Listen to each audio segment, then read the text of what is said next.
Hey everyone, and welcome to a brand new video. Tonight we have 2 hours of horror stories. I hope you all enjoy them. The very first story, which is 45 minutes long, is a Halloween themed one, so I hope you all enjoy that. The rest of the video are horror stories that I just thought were really good and deserved to be included in the video, so I hope you enjoy those as well. If you do enjoy, please be sure to drop a like rating. Let's see if we can reach 1,000 likes on this one. Dropping a like helps ensure more people see the content, it helps with the algorithm, blah blah blah, but it also just lets me know I'm doing a good job, so if you feel that the video is deserving of one, I'd really appreciate it. Subscribing if you're new is also very much appreciated, as I do post content just like this all of the time. Sit back, do whatever it is that you do to relax, enjoy the 2 hours of horror stories with no ads, right after the ad break after this intro. There won't be any more ad breaks after that one. I gotta make a little bit of money somehow. And as always, I hope you all have a great night.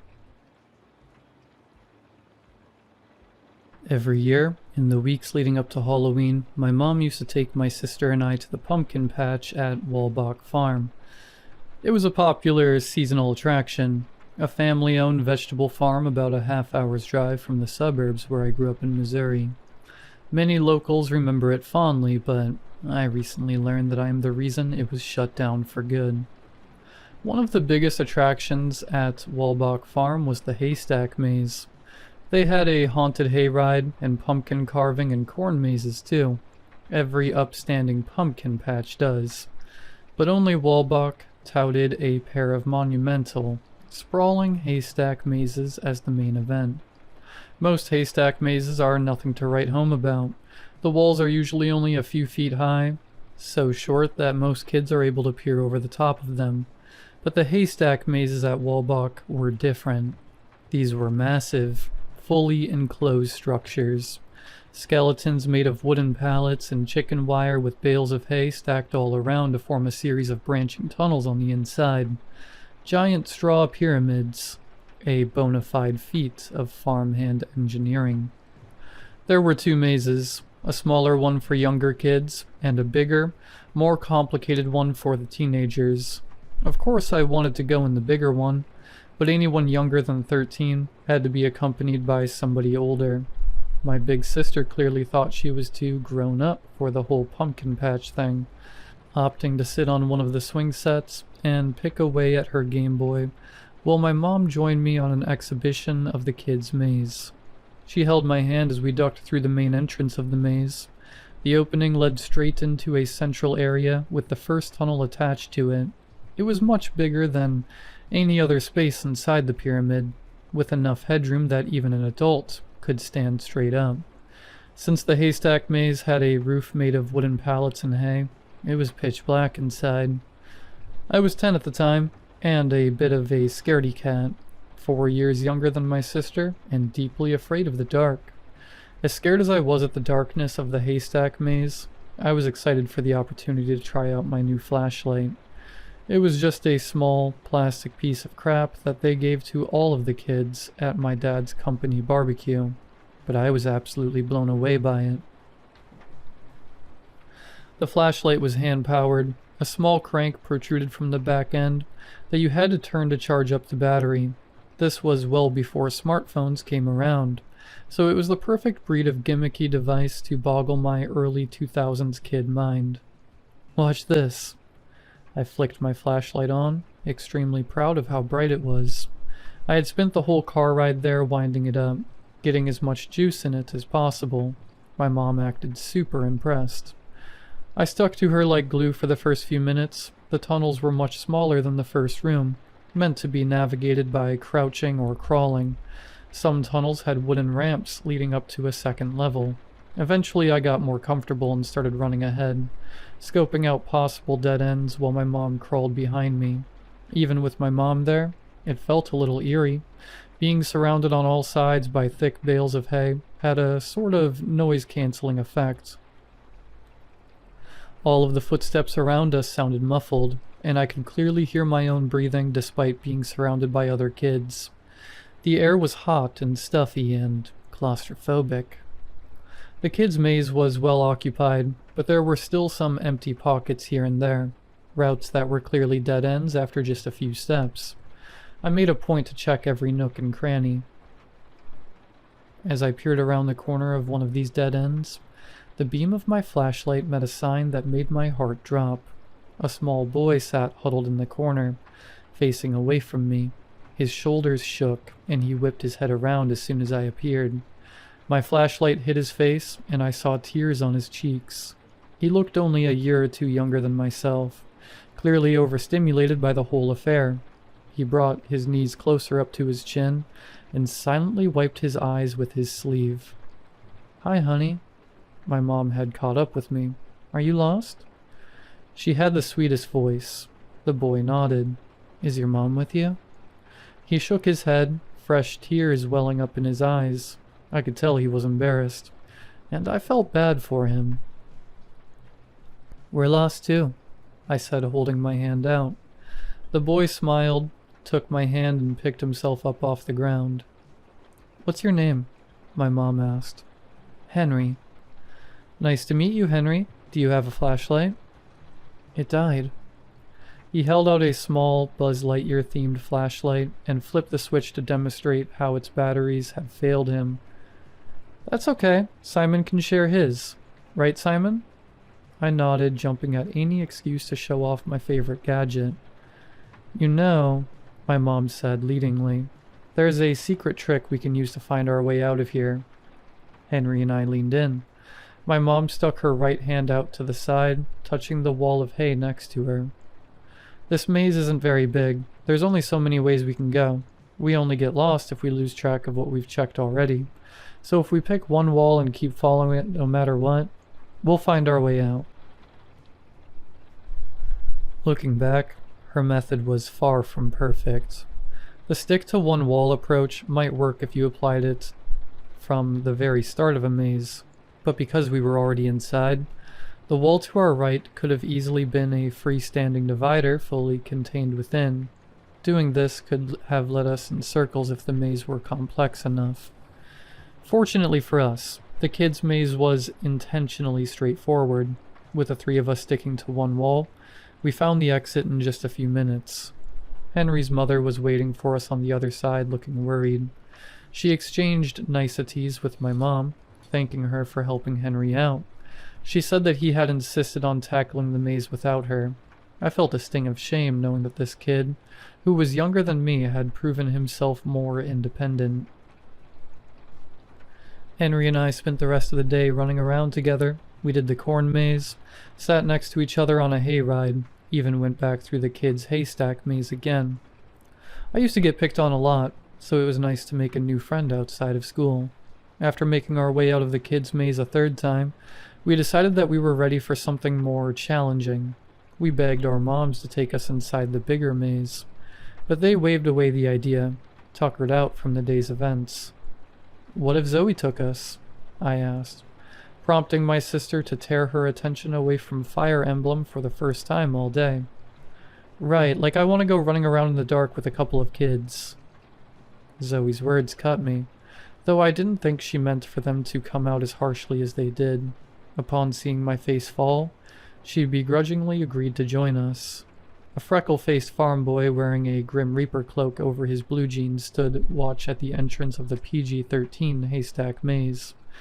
He told Zoe to stay by our sides at all times. This maze started just like the kids' maze, with a big open chamber and a single tunnel leading forward, though there was a clear sense of larger scale. Zoe plopped down on a haystack bench and flipped her Game Boy back open. Aren't you coming with us?" I stuttered. "Why did you want to do this if you're too chicken to go in yourself?" She groaned. Henry shifted uncomfortably on the balls of his feet. "I'm not chicken," I said, puffing my chest out. "Just come get me when you're done," she said. "Won't that guy know you didn't stay with us when we go back through the front?" She laughed. "Like I care about getting in trouble with some hick." And with that, I flicked my flashlight back on. Henry and I steeled ourselves and set off down the first tunnel. Right off the bat, I could tell there were way less people in the maze. Faint footsteps from above were few and far between. We only passed one other group of people after the first fork. A teenage boy eyed us down as we passed, likely guessing we weren't supposed to be there alone. Henry's company washed away a lot of the unease, but I quickly realized that we were in over our heads. It didn't take long for us to get turned around. "Maybe we should go back and try from the start," said Henry. "Nah," I said, not wanting to admit that I didn't remember the route we took. "This place isn't that big. I bet we're almost there."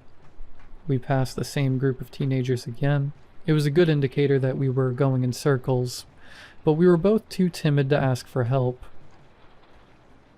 I cranked the flashlight's battery a bit as we hit a dead end after dead end. It wasn't showing any signs of losing power, but the fear of losing our only light source was starting to dawn on me. "Are we supposed to go this way?" Henry's question broke my train of thought. I followed his pointer finger to the wall with the beam of my flashlight and saw a small gap in the haystacks. Some of the hallways in that maze were pretty cramped, but this was the smallest opening we had come across. So small, in fact, that I had walked right past it. To answer his question, I wasn't sure. The entrance was no bigger than 3 feet tall.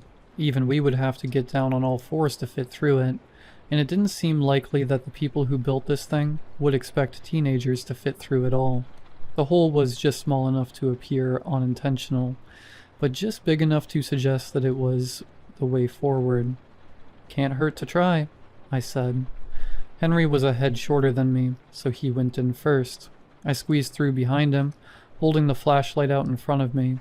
The opening was deceptively deep, stretching far enough to be considered a tunnel on its own. Henry stopped in his tracks halfway through, wary of its unexpected length. "You're sure this is part of it?" Henry called over his shoulder. "Look, there's an opening right there." I pushed him forward. The small tunnel led out in the middle of a standard-sized one. As Henry came out the other side, I heard a muffled laugh and some scampering footsteps above us. Henry stumbled as he tried to get on his feet, falling back into me. I was still crawling out of the shortcut, and he fell right onto my outstretched arm holding the flashlight. Snap. My heart sank as the flashlight was sandwiched between Henry and the dirt. It didn't go out, but when he rolled off of it, I saw that the hand crank used to charge it had completely broken off. I frantically started rooting around in the hay for the handle. "Is everything okay?" Henry asked, his voice shaky. My hand found the little plastic knob. Yeah, everything's okay." I went to pop the crank back into place, only to find that it had snapped off in a way that was truly irreparable. The handle left behind a good chunk of plastic in the hole that it had been dislodged from. I tried forcing it back in, but it just plopped right back out when I went to turn it. I heard Henry's breath quicken. "It's okay," I assured him. Before now, our age difference had seemed negligible, but all of a sudden, I felt that it was my responsibility to calm his nerves. "Look, I can still turn it like this." I plugged the hole with my finger and started twisting it. There was only about a millimeter of open space left for my finger to latch onto, but it provided just enough leverage for me to rotate the disc like a rotary phone dial. As the mechanism whirred, jagged remnants of the plastic crank dug into my skin. I winced and withdrew my finger, but Henry seemed convinced. I helped Henry back up to his feet. "Come on, we'll be out of here in no time." I couldn't have been more wrong. After going through that opening in the hay, we walked for what felt like an hour. Occasionally we would hit a fork in the road and pick a way forward at random. We tried doubling back to the small tunnel that had led us here, but we never came across that opening again. Eventually the flashlight started to dim. It was a slow fade. By the time I realized what was happening, our visibility had been cut in half. I tried to charge it as much as I could bear to, rotating fingers until all of them were bright red and stinging. There wasn't much use to it. The mechanism ran off kinetic energy, and I could only get in a few turns at a time before the tips of my fingers would rub raw. We started calling out at any footsteps from the floor above us, but those had become even more infrequent. The slow depreciation of our flashlight went completely unspoken for what seemed like forever. Neither one of us wanted to bring it up. I only know that he saw it too because the more it dimmed, the more our pace quickened. We were full on sprinting through the maze. At that point, we could barely see more than a foot ahead of us. I made a turn and Henry missed it, running headfirst into a wall of hay. He fell backwards onto his butt. Tears started streaming down his cheeks for the second time that day. "Simon, we're lost," he cried. I know. I could barely choke the words out. Our light was rapidly depleting, like the dying embers of a campfire. Henry screamed for his mom. I did the same. I felt sick to my stomach, but too hungry to vomit. My body was aching and out of breath, but the maze was far from done with us. I started cranking the flashlight with my finger as fast as I could. The bulb shot back to life, but I could only push past the pain for a few seconds. As soon as I took my finger out, it immediately started to dim again. The battery was too far gone, and the skin on the tip of my finger was in a nasty state. Henry was hyperventilating, clawing at a solid wall of hay and screaming like a maniac. "Henry?" He didn't even hear me over the sounds of his despair. "Henry!" I grabbed him by the shoulders, letting the flashlight fall at our feet. It illuminated us from below as I pulled him close to address him face to face while I still could. "Henry, the light is gonna go out," I finally admitted. He burst into a tirade of shrieking sobs. Snot and tears caked his face. It broke my heart seeing what little faith he had left completely drained from his eyes. A knot sat high in the back of my throat. My mind raced for the right words as his face faded from my view. What would my mom say? "It's going to be dark, and it's going to be scary," I said, doing my best to steady my voice. "I know we're lost, but we can still get out." No. "Henry, there has to be a way out, and even if we can't find it, it's only a matter of time before everyone comes looking for us." I grabbed his hand, and I stuck it to the wall right next to us. "We'll keep walking, and we'll make it to the end no matter what." The luminescent bulb's final glimmer sunk into his eyes. "Henry, will you walk with me?" His pupils disappeared into the dark. "Yes." And with that, the light was completely snuffed out. I'm realizing now that I may not have been descriptive enough earlier. When the flashlight went out, we were cast into a darkness the likes of which I've never known before or since. Every wall and ceiling was packed thick with bales of hay. Even in the middle of the day, not an inkling of sunlight was able to pierce through the layers upon layers of crisscrossing straw. If somebody held their finger an inch away from your open eye, you would have no way of knowing it was there. Compounded with the hay's soundproofing quality, we were essentially lost in a labyrinth sensory deprivation chamber. I let Henry cry out for a while. When he finally spoke again, I could hear the resolve in his voice. "Okay, let's go." I kept my hand pinned to the wall as I stood up and instructed him to do the same. After a moment to collect ourselves, we set off again. It took a long time for us to adapt to the darkness. Just putting one foot in front of the other was a challenge. Henry kept bumping into me from behind, as we were completely unable to sync up our strides. We walked slow and steady. After walking headfirst into a left turn, I took to keeping my other arm stretched out in front of me. I started calling out turns as we came across them, not wanting to overshoot and risk taking my hand off of the wall. We took lots of breaks. The feeling of pins and needles crept into our outstretched arms frequently. We didn't talk any more than we had to. Outside of calling out turns, I kept my thoughts to myself. My ears rang in the sickening silence.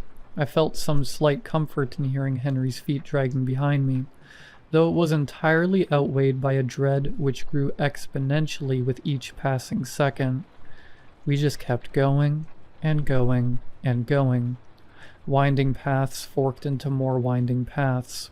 We circled dead end after dead end.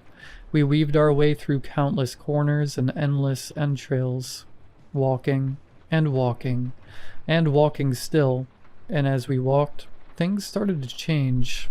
First, I felt it in my feet. The ground beneath us became firm. I thought we had made our way into some wooden boards, but when I knelt down, I still felt dirt. I still felt dirt, but the dirt felt different. It felt as if the dry soil was giving way to a more solid material, slowly rising from the earth as we advanced. The walls started to feel different too. Strands of hay began to feel sparse until the bouncy, dry texture was replaced by the smooth, cold feel of cobblestone. Even the air started to feel less stuffy. "Simon, do you feel it?" I didn't have to ask what he meant. "Yeah, let's stop for a second." I plugged my finger back into the flashlight, which I had fastened to my belt loop since it went out. I took a deep breath and started turning. Once again, the plastic bit into my finger. The hallway lit up around us. I was terrified to learn the details of our new surroundings. Somehow, as soon as we could see again, my fears were redirected in a way that I could never have predicted. As light filled the area, the feeling of hay and dirt beneath our feet returned. The walls, the ceiling, it was all hay. The stuffiness and stillness returned, as though the air around us reverted back to that of the haystack maze. Henry looked ghoulish, sweaty and covered in dirt, desperation in his eyes. I'm sure I looked just as bad. I pulled my finger out of the flashlight when it drew blood, and the light started to die once more. As the room around us disappeared from view, the feeling of the cold, stony atmosphere returned. There were no words to be said. I couldn't bring myself to believe the reality of where we were, and I couldn't fathom the possibility of where we might end up. Henry whimpered as we were cast back into unequivocal darkness. "I don't like this," Henry said. "Let's go back." "Back the way we came?" "Yeah." I racked my brain for a better idea. "Okay." We turned on our heels, swapping hands on the wall. I had no faith left in the wall method, but clinging to it was the only way for us to retain some sense of direction. I think we were doing it for comfort more than anything. Henry was now in the lead, taking us back the way we came. I expected the familiar feeling of hay beneath our feet to return as we retraced our steps, but that feeling did not come. If anything, the following hours made it even more clear that no matter which way we went, each step took us further into parts unknown. I heard the sound of our shoes against the hard stone reverberating more and more as we continued. Our steps accumulated a sizable echo, suggesting that we had ventured into some sort of wide-open space the size of a coliseum. I even felt a cold breeze. I stuck my free arm out to the right in an attempt to reach the other side of the tunnel, but it only found open air. I felt numb to the surrealism of the situation. I had abandoned all disbelief hours ago. Even if we had spent a significant amount of time walking in circles, there was no way we couldn't have stumbled across the exit by now. The texture of the wall and the feel of the room continued to evolve as we walked. The air became thick and dry once more. The stone texture beneath my fingertips began to soften, until it felt akin to some sort of crumbling, sedimentary rock. I heard the sound of crackling fire, as if large torches lined the wall above our heads. Yet they cast no light, and we felt no warmth from the invisible flames. Thunk. I grunted as I ran right into Henry, sandwiching him against a wall in front of us. It had been so long since we hit a turn. I guess we had stopped holding a hand out ahead of him. My nose smacked into the back of his head. Stars danced in my eyes. The force almost knocked my hand off the wall, but I managed to keep hold of it. "Shoot," I said, rubbing my nose with my free hand. "Are you okay?" He didn't respond. My heart started pounding ferociously. Henry, are you there?" "Yes," he squeaked, his voice barely a whisper. Whatever we had just hit, it had shaken him to his core. "What is it?" I pleaded. I jumped as I heard a whisper directly in my ear. It was Henry's voice. I hadn't heard him inch closer. His words were barely audible, but they punched me right in the gut. "I think it's a door. I stood speechless for an eternity. Are you sure? I whispered. I felt his hand grip my wrist. I instinctively ripped it away from him. Sorry. Go in front of me, he said, still keeping his voice low. I felt him squeeze underneath my armpit to get behind me. I steadied my breath, took a step forward, and stuck out my left hand. It was met with a wall of solid wood. I could feel the coarse, splintery grain as soon as my fingertips hit its surface. Hairs rose on the back of my neck. I slid my hand to the position where I would expect to find a doorknob, and I found one. The metal was warm, an unnerving juxtaposition to the cool air we had been experiencing as of late. I didn't try to turn it. In school they told us that when a door handle is warm, that means there's a fire on the other side. That was reason enough for me to not open the door, but it wasn't the only one. A foreboding sense of anticipation crept up my spine as soon as my hand felt the knob. I can't explain it, but I could tell that there was someone, or something, standing right on the other side of that door, waiting for us to open it. I took my hand off the knob. Let's turn back around, I whispered, not wanting to question or even acknowledge our horrifying discovery. Okay, Henry replied, likely feeling the same. Even now I have no idea how long we were actually in that maze for. I tried counting as high as I could to pass the time, and I stopped somewhere in the thousands. Hours felt like minutes, but seconds felt like days.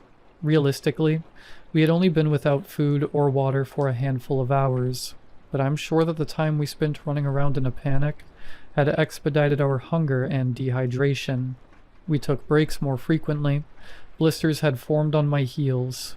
My knees felt like they might buckle beneath me at any moment. I began to miss the sweat on my forehead that had stung my eyes while we were in the thick air of the haystacks. I began to wonder if we would walk for days until exhaustion overtook us. I need to go to the bathroom, said Henry. His voice took me by surprise. I figured he had already gone in his pants like I had, but I guess he had been holding it the whole time. Okay, I said, slowing to a stop. I'm gonna go a couple steps ahead. Call me when you're done. I did as I said, sinking down to a crouch with my back against the wall as he did his business. As I heard the sounds of his relief, a ping of revelation struck me. I slapped my hand against the cold stone of the ground, and heard no echo ring out after. Wherever we were now, the lacking acoustics suggested that tunnel had become narrow again. I heard Henry pull up his zipper, and I walked back towards him. I think we should try to touch the other wall, I said. What? I think the tunnel is small now. We should try to get to the other wall, and see if that leads us out. He didn't have to think about it long. The path we were already on hadn't helped. Keep your hand on this one, I said, finding his shoulder again, and stretch out as far as you can. I felt him spread his arms wide, and I followed his left arm out into the middle of the hallway that I hoped we were standing in. We locked hands, and I stretched as far away from the wall as I could, begging for the tip of my middle finger to brush against another wall. But that other wall wasn't there, and in my strain to find it, I accidentally pulled Henry too far. Suddenly we were falling to the right, the opposite direction from which we had been leaning. I toppled on top of Henry in the space where the wall had been a split second ago. My palm struck the cold, hard ground, catching me just before my face would have hit it. Henry wasn't so lucky. I heard him groan as the back of his head smacked against the floor hard as granite. Are you okay? I screamed out. He moaned. Did you let go of the wall? I asked, already knowing the answer. Just for a second, he mumbled. I shot to my feet and frantically started shuffling around in the dark, waving my arms out in front of me like a zombie. I didn't feel anything. The wall was gone. Our only tie to the maze had vanished into thin air the second we let it out of our touch. Tears flowed. I screamed as loud as I could. I screamed for my mom. I screamed for God. Nobody answered. I felt Henry curl up on the ground by my feet. As my voice broke, I collapsed on top of him, molding us into a human heap of misery. We sat there in silence for quite a while. Henry, tired and completely consumed by the darkness. I have no words to describe the complete and utter hopelessness I felt. Henry laid his head on my lap. I felt his tears soak into the fabric of my jeans. I brushed a comforting hand through Henry's hair, and I felt a warm, sticky substance oozing out of the back of his head. My stomach sank through the floor. "Henry?" "Yeah," he replied, his voice broken and faint. "Are you sure you're okay?" His grip on me loosened a bit. "Yeah." I let that sit for a moment. "Do you want to keep walking?" I asked. I felt him lightly shake his head no against my lap. "You want to stay here?" He nodded. "Okay, we'll wait for them to come find us." Henry's breathing became labored. I sat and stroked his hair and closed my eyes. This is where we would die. I was sure of it. After everything that we had been through, it didn't seem that bad. We had slipped into a crack between worlds, lost in a boundless, incomprehensible void, betrayed by our reality, forgotten by our God. There was nothing left to do but sit and cry and wait. And then, out of the dark, we heard him. At first, he was just a pair of creeping footsteps in the distance. They appeared so subtly that I didn't even process them until they were almost upon us. I thought they were a trick of my imagination, but sure enough, a deep, booming voice soon rang out to accompany them. "You boys lost?" The sound of another voice was so unnatural to me. Maybe it was the hunger or the exhaustion or the pure emotional turmoil, but I swear the voice sounded exactly like my father's. "Dad?" Henry called out from my lap. A low chuckle split the air. "No, I'm not your father," the shadow man cooed. "I'm just a friend." As he inched closer, I heard that our visitor was not alone. His footsteps were joined by those of a four-legged animal. Claw tips clacking against the hard floor suggested it was some sort of large dog. Suddenly, his animalistic companion bounded towards us. I braced myself and pulled Henry close to my chest as I felt the cold, wet prodding of a large snout against our bodies. Sniffing and snorting like that of a basset hound filled the air. I could hear a large metal chain dangling from its neck, the other end no doubt held by the mysterious man. "You boys seem mighty lost," he said. On the surface, he sounded concerned, but the more he talked and the closer he got to us, I sensed a jovial undercurrent in his words, like someone trying their best to suppress a smile. "Can you get us out of here?" Henry pleaded. "Of course I can," said the man. He was now standing right in front of us. "I came here to collect you." I heard the basset hound go off towards the spot where Henry had relieved himself earlier. It sniffed around a bit before returning to us. I heard the chain settle as it sat at its master's heel. "How can you see us?" I asked, my voice raspy. "Do you have a flashlight?" "Don't need one," the man said, a slight twinge of annoyance in his voice. "I've done my fair share of rooting around in the dark. Guess my eyes have adjusted to it." I tried to visualize what he might look like. I did my best to keep the nondescript shape of a man's face in my mind as he spoke, but the dancing fuzz of my vision kept contorting his features into something unnatural. I heard a shuffling, and the proximity of the man's voice, when he next spoke, suggested that he had knelt down to address us. "You're in a rough shape," the shadow man sighed. "Please get us out of here," Henry moaned, barely audible. "Well," said the man, "I sure would like to, but I can only take one of you at a time." I couldn't believe my ears. "What do you mean?" I pressed. "Why can't you take both of us with you?" "The boy is far too hurt. Trying to manage both of you at once would just slow us down," the man said, his voice rife with false emotional strain. "Wish there was another way, but that's just how it is." "What are you talking about?" I growled. "I'll walk right behind you."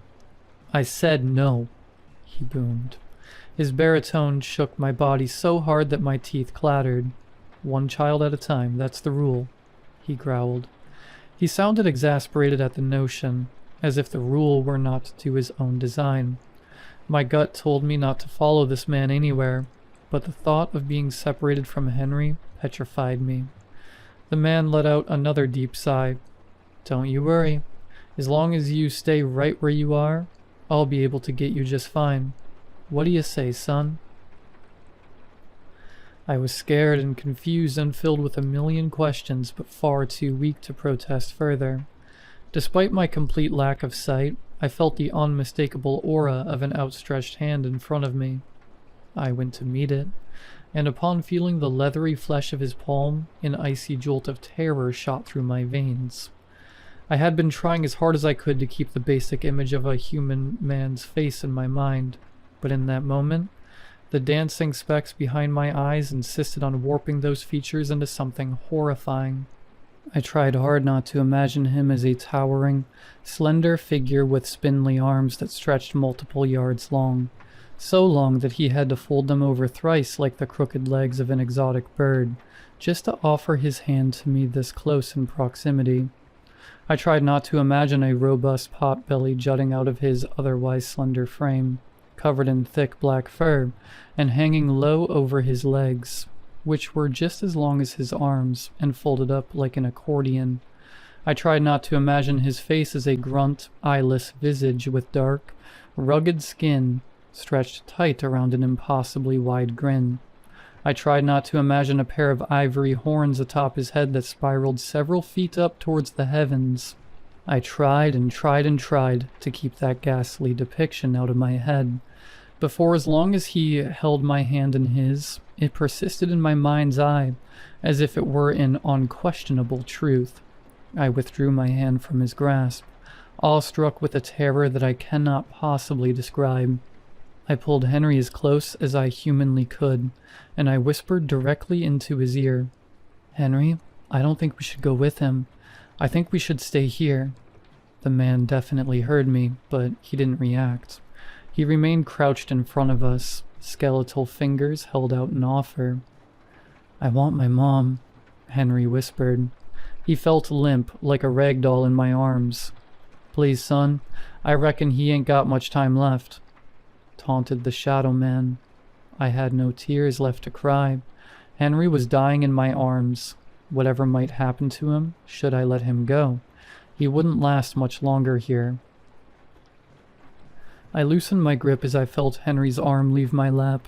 I whimpered and felt him being tugged away. "Don't worry," the man sneered. "I'll carry you." I heard the hound pull at its chain and set off into the dark. The footsteps of the man followed behind it. "You stay put," I heard him call over his shoulder. "I'll come back for you later." I curled up in a ball as the footsteps became increasingly faint.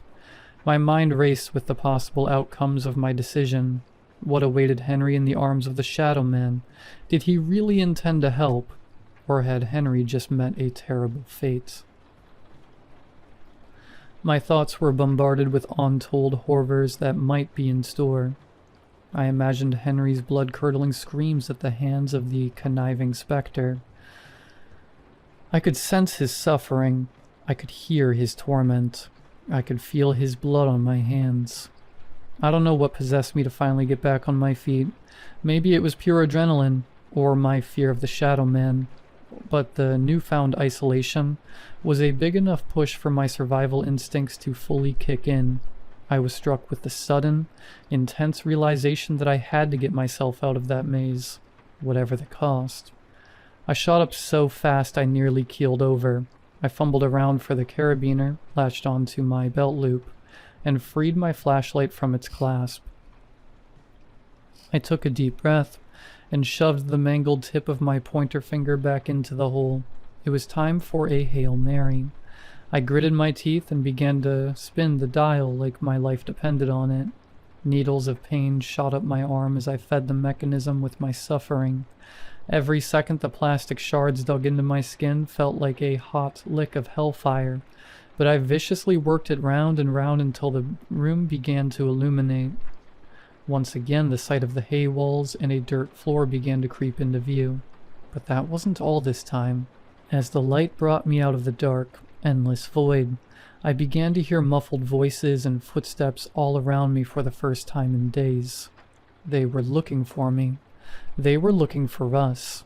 A wave of relief crashed over me, but it stole my mind from the task at hand. My cranking had slowed, and the light began to dim again.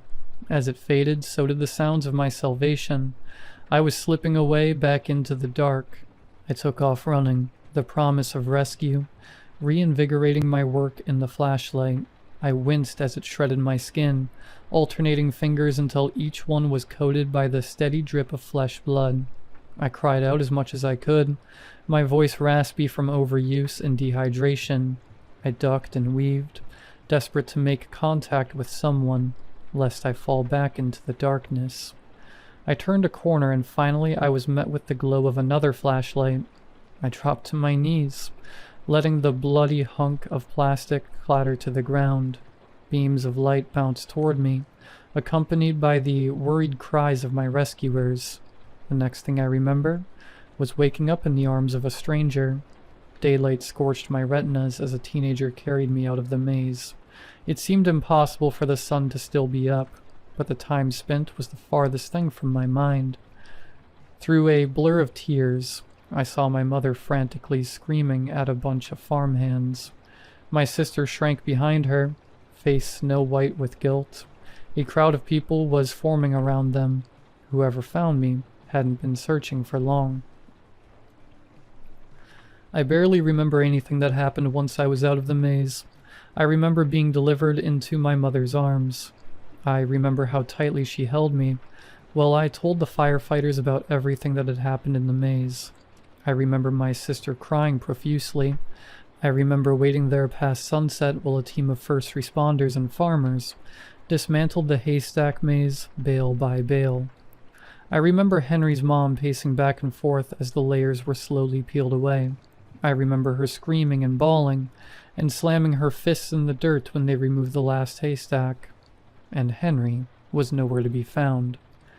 I remember all of that now, but to be honest, I don't remember anything that I've written here until just a few months ago. Back in July, a couple of Zoe's friends and I staged an intervention about her drinking. She never made it past high school, and by the time I got home from my first year of college this spring, she had a reputation around town for being a total barfly. I think her friends were worried about her getting worse when I went back in the fall, but I wasn't sure why. We'd barely spoken for years. She lashed out at me as soon as she saw the circle of chairs in her living room. She claimed that I was the reason she couldn't keep her face out of a bottle, and wept about how a little boy went missing because of her carelessness. At first I had no idea what she was talking about, but the more she spilled about everything from that day, the more those memories poured back into my head.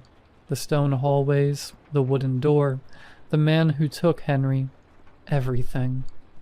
Even as I write this, new memories from my time in the haystack float to the surface. I feel adrift in a river of recollection, grasping out at small islands of information as they pass. Whenever I manage to latch onto one and start digging, I uncover the same system of roots connecting them all below the murky depths. I don't dare ask my mom about that day, but I've done my research. No matter what actually happened in that maze, a little boy named Henry went in and never came out. The local papers all say that he was led away by a strange man who took him off the farm. Nobody saw the two of them leave. Nobody knew what the man looked like. But I know. Try as I might, I still can't shake the sight of him from my mind. I can't escape the familiar sound of his voice. When I'm left alone with my thoughts, my ears replay his parting words to me like a broken record. My fear of the dark has already followed me into adulthood, but since remembering all of this, it has amplified immensely. I haven't slept much these past few months. Even when I crash from exhaustion, I always do so with the lights on. I've avoided going anywhere after sunset, and I never let my phone battery dip. I haven't gone to the movies, or anywhere that would put me at risk of finding myself in total darkness. I'm not sure why I chose to share my story here. Maybe seeing all of the Halloween decorations going up around town stirred some guilt. I don't want any kid out there to go through what I did, and I definitely don't want anyone else to end up like Henry. Part of me thinks Henry is still out there. I don't know if that would be a good thing or a bad thing. Maybe I'll try to go back someday. Shut myself in my closet with the lights off and try to find him. For now, sharing my story is all I can stomach to do, because I know that even if Henry is somehow still alive, he won't be alone. I'll come back for you later. Out there, in the dark, I know he waits for me still.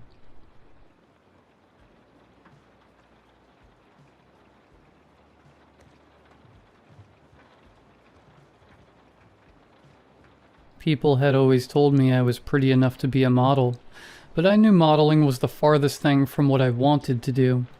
I loved to keep active and engaged, which was why I was studying environmental surveying at university.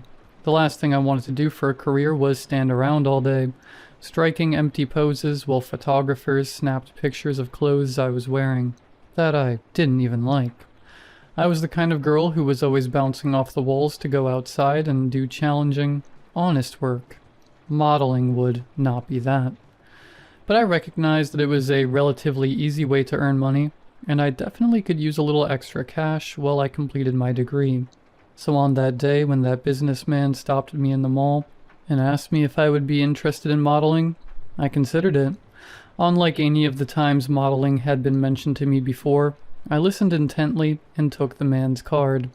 He explained that his department store in the mall was looking for live mannequins to model clothes in his storefront window. Come to think of it, I could remember seeing that display before when I'd visited the mall. The models had always looked so professional and composed, rarely moving or reacting to the mall goers. I also recalled that they were beautiful, and felt flattered to be considered on their level. "You have just the right look to be one of our live mannequins," the clean-cut man exclaimed to me matter-of-factly. "Our clothes will look perfect on you. You'll for sure get customers' attention." "Thank you," I smiled back, flipping over the sleek business card for Forever Stunning. It did seem like the store was in need of new live models, though, as occasionally they would just use a real mannequin in place of a live mannequin. Who knew such a boring job would have trouble attracting models? On the morning of my first shift, I did my hair and makeup as I'd been instructed to, nude makeup with my blonde hair worn down in loose waves. I threw on some jeans and a tank top and made my way to the mall. The storefront of Forever Stunning was as immaculate today as it usually was, with various handbags and platform shoes neatly arranged around the white display. It looked out over the rest of the mall, in full view of the main atrium. There was already one live mannequin inside, a brunette woman with straight hair, wearing a colorful wrap dress and wedge heels. Her eyes barely flitted at me as I passed, the rest of her not moving a muscle. She was a pro, I could tell. Entering the sophisticated and bright clothing store, I immediately made my way to the front counter and met the manager, the man I'd spoken to earlier. Mr. Ralden handed me hangers with the clothes I would be wearing today and pointed me in the direction of the changing rooms. Once I was dressed in a demure yet stylish ruffle blouse, pencil skirt, and strappy heels, I was finally led to the display. After making sure my phone and bag had been put away, Mr. Ralden's welcoming tone suddenly evaporated as he gave me an unexpectedly severe warning. "Under no circumstances are you to make any major movements while you are modeling at the display," he told me with an unflinching coldness. "Nor are you to leave your post for any reason before finishing your shift. There are severe consequences for models who do." I just nodded, taken aback by the absurd rules I'd just been given. What did he mean by consequences? This was just a crappy mall modeling gig. How would he even know if I moved? And what was he gonna do? Fire me twice? At his instruction, I stepped into position on the display and posed the way he wanted to. With both hands on my hips, my legs tilted at one side and my head facing straight forward. And then he turned and left, leaving me to my 4-hour shift. It wasn't as easy as I thought it would be, and it didn't take long for the discomfort to set in. My neck began to ache from staring straight. My hands began to feel hot from the blouse fabric.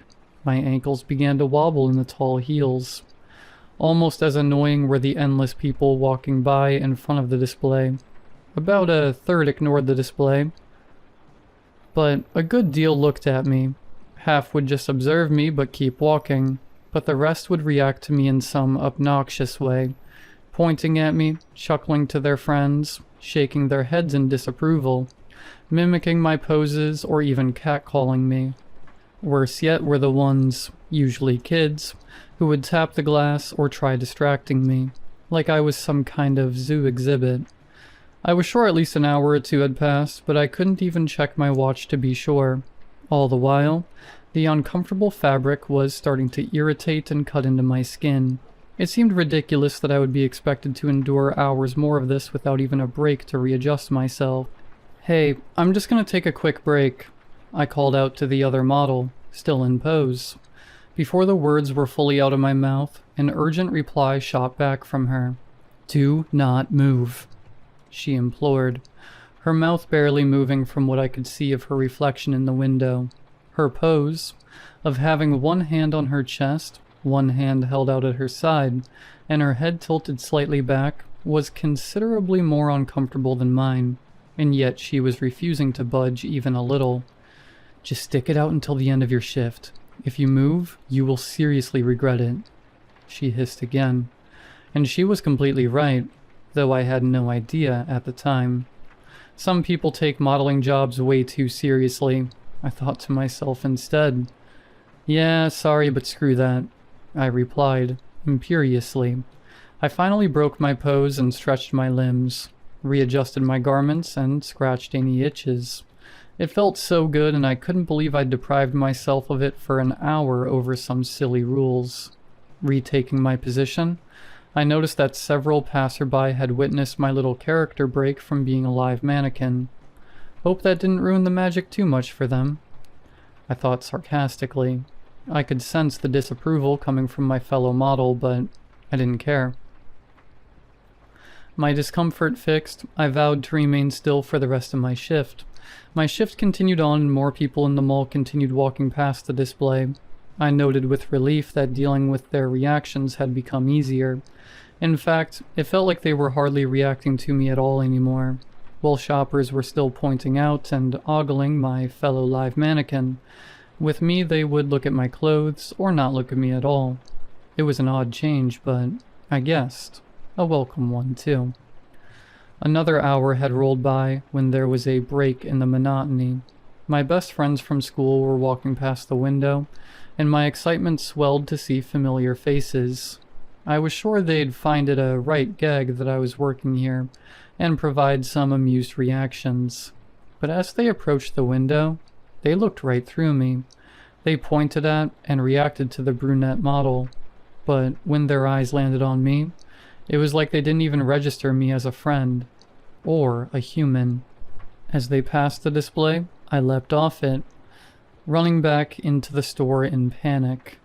"Whatever you do, don't go into the mall. Finish your shift," echoed the other model's voice as I changed back into my own clothes and ran through the store. But I wasn't going to listen to her.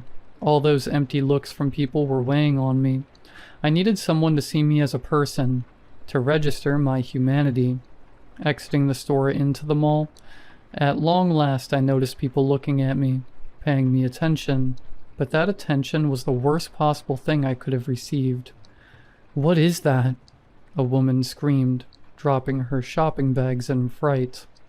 "It's a walking mannequin," screamed another, shielding her children from seeing me. Looking at my hands in confusion, I at last saw what they saw. Shiny, white plastic, like those of a mannequin, where skin should have been. My reflection in the mall fountain yielded the same. A featureless mannequin face in place of my attractive features. Posing stationary for the last hour, I had looked like a mannequin, and while running around the mall in confusion, I looked like an uncanny mannequin monster. Call security, a mannequin has come alive. At once, people began to circle around me from a distance, some pulling out phones to snap pictures, and others blinking as if they couldn't believe their eyes. By now, I'd wandered far from the storefront. In the background, the sound of a mall security cart rang out. I knew I had only seconds to get away. I raced past the crowd, them leaping back in horror as if I was lunging at them. This brought me enough time to make it into the door of the mall maintenance corridor. Pulling out my employee pass, I quickly unlocked the door, threw myself behind, and shut it. Not waiting to see if anyone was following me inside, I took off running down the corridor. I caught glimpses of my stiff-looking mannequin limbs and digits flapping around me, and hastened my desperation. I already knew what my only hope was. The brunette model had been right. I needed to finish my shift. This horrific mannequin curse had descended on me because I had broken the rules, and I needed to follow them to have any chance of lifting it. Bracing myself, I stepped from the safety of the tunnel through the back entrance to Forever Stunning. I found myself standing behind a shelf on the other side of the store from the display window. I had to get back there. Careful not to run into any patrons of the store, I began creeping in my mannequin form through the aisles of the clothing store. If even one saw me, the alarm would raise all over again and I would be done for. Passing the changing room, I waited patiently for an empty stall before darting in and changing back into my display outfit. Finally, it was time for the home stretch. Throwing caution to the wind, I threw a large shawl over myself to conceal any sights of hardened plastic flesh, and strode past the counter, in full view of shoppers. I'd just have to pray that no one saw me, or made a fuss if they did. Back at my post, I tossed the shawl in a clothing bin and jumped back into position, hands on hips, legs tilted and head forward, and this time, I held my position like my life depended on it, much like an actual mannequin. I didn't move a muscle. I was on pins and needles waiting for that moment when someone in the mall would recognize me as the walking mannequin monstrosity from before. Indeed, some people did look like they recognized me, but they walked on by, probably dismissing what they saw before as a mistake, hallucination, or prank. "Your shift is up," came the words I'd never thought I'd hear. Mr. Ralden was back to tap me on the shoulder and hand me my clothes. I still couldn't bring myself to believe that my nightmare was over, until a shopper came up to me. "Excuse me, miss, do you know what aisle sweaters are?" she asked, staring me in the eye. And that's how I knew the curse was broken, and I was back to looking like a human being again, and not a mannequin. Of course, the curse wasn't fully broken. On some level, I think I knew that. I had broken the job rules, moved when I wasn't supposed to, and missed a portion of my shift. To this day, whenever I move too fast, or too animatedly for too long, I'll get glimpses of that plastic skin on myself. So will others around me, and they'll utter those familiar shrieks of fear of a walking mannequin. It only lasts a second or so, and then they see me as a human self again. Regardless, as a result, I'm not as energetic and active as I used to be.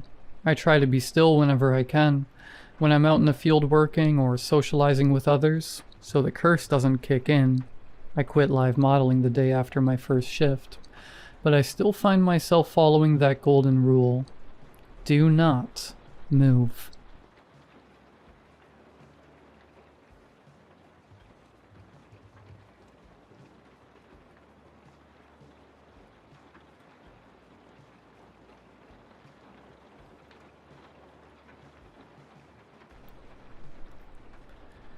It's dark and raining outside. I'm typing all this inside a car, hoping that nobody will notice me, praying that this is a safe hiding spot for at least for this moment, at least until I let everything that happened off my chest. I need at least one other person to know before it's too late. To give you some background, I'm a second-year med school student at possibly my country's oldest university. Definitely one of the oldest universities in Asia. I won't give any names to protect the innocent, but it goes without saying that my campus is haunted. Forget the prestige or the fact that literal national heroes studied in this university. Mention its name to anyone in the country, and they'll ask if you've ever seen a ghost. I prided myself as a woman of science. I've had countless night classes and 8 p.m. dismissals, even in pre-med. I never saw a ghost. Not once. What I did see, however, is something worse. Something no one should ever see or have to go through. It shouldn't have to exist, period. Even if an evil few disagree and say that it's for the greater good. So I went on with my life, made friends and had a few boyfriends, loved some teachers and hated a few, and dreamed of becoming a successful orthopedic doctor in the near future. Although my parents wanted me to take pediatrics or obstetrics instead. Med school was a ton of pressure and highly competitive, with fewer and fewer students returning each term. But what was new? Except for that one night when we all entered the lecture hall to find an unfamiliar professor waiting for us on the platform. I'll never forget the look on his face. Unnaturally pale and pasty, a smile as wide and forced as a clown's. Mr. Romero is undergoing investigation by the university's authorities. He explained between his teeth, still smiling. In the meantime, I'll handle this class. My friends and I glanced at each other, a little unnerved, but at this point we just wanted to get it over with and return to our dorms. In particular, I was so exhausted that I didn't get to recite much that day. I was also pretty bummed because I liked Mr. Romero and his way of teaching, even if he had a tendency to question the university's archaic religious policies, or its current stances on politics, or the ongoing corruption within the admin. In lectures, Mr. Romero had the tendency to go off topic. Whenever he caught himself, he always said the same thing. Everything is connected. Then he'd go back to his lecture on nerves and tissues. Still, as upset as some of us were from the substitute arrangement, we weren't really surprised about it. We just hoped that Mr. Romero wouldn't get fired. Other professors who asked too much ended up getting called by the admin. A few students were victims of this as well, and they'd never show up to class or lab again, presumably expelled. And so for the longest time, I thought I wouldn't see Mr. Romero again. Until tonight. My friends and I were on our way back to the dorms after class when I realized I had left my canvas bag under the desk at the lecture hall. "You can get it tomorrow, Rafaela," my dorm mate's Olive said. "Besides, it's been raining hard lately. You don't want to get caught in the rain." I considered for a moment. It was typhoon season after all. We had just passed by the main building of our campus, which was just a road away from the med building. A little lore on this building. It's really old. It has gargoyles and statues carved on the roofs and walls, and for some reason, no one knows why, its top floor is sealed off to the public. No classes are held there. All stairs leading to that floor are blocked off. Even the elevators don't have a 4 button to prevent people from going there. Just floors 1 to 3. "We're not yet far off," I told my friends. "I'll catch up. You guys go ahead." Thunder rumbled and brought with it fine droplets of rain. I groaned. I really wanted to get my canvas bag because my umbrella was in there, and I didn't want to waste my money on another umbrella that would get lost, forgotten, or stolen again in the future. Also, it was almost 9, and the janitors would be cleaning the lecture halls anytime soon. "I'll follow you," Nathan said. Olive smiled knowingly, and the others began teasing him. Even though I knew Nathan had a crush on me, I saw him as nothing more than a friend.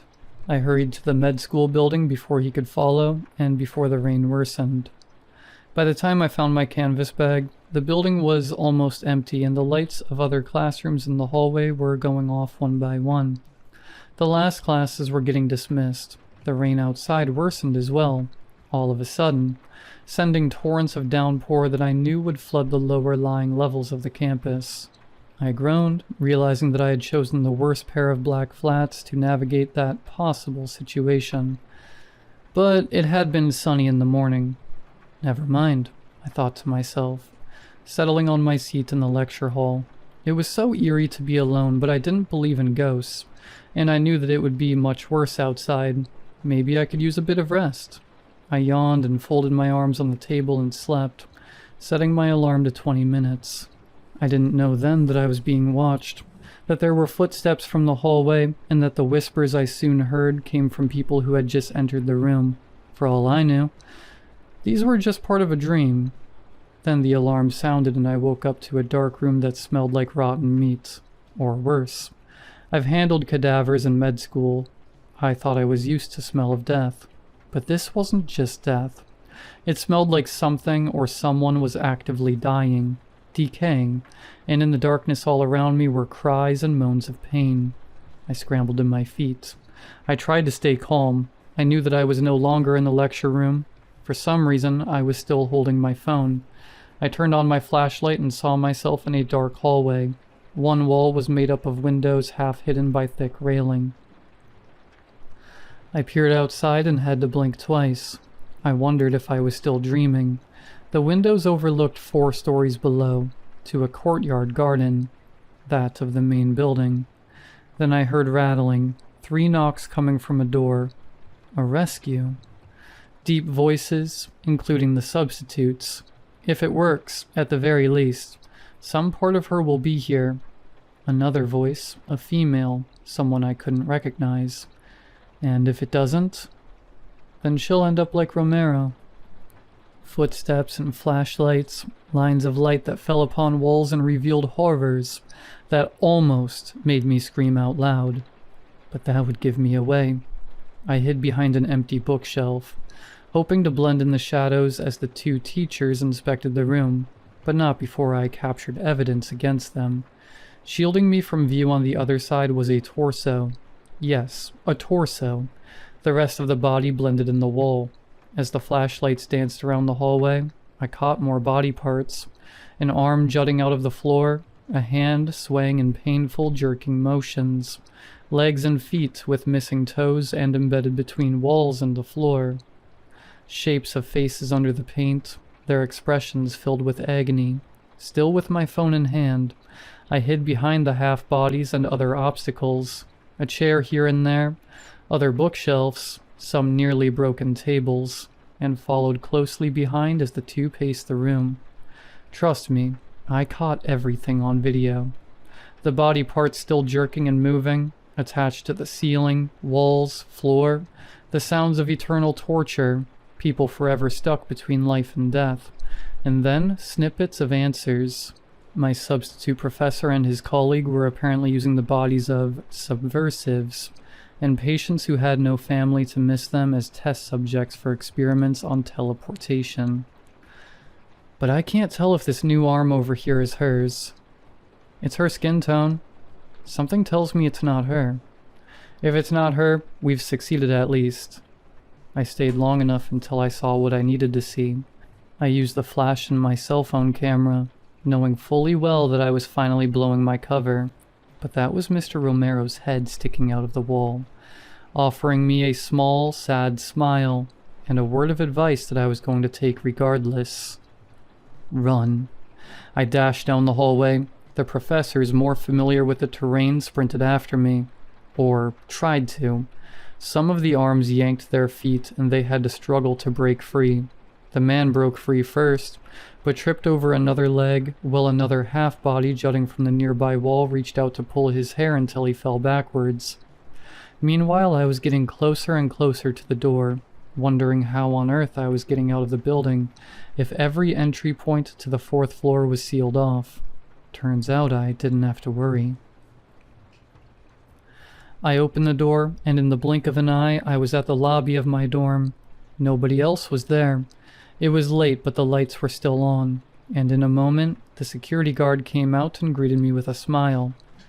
"It's quite late, Rafaela, but you're dry, thank God. I'm glad you didn't get caught in the rain."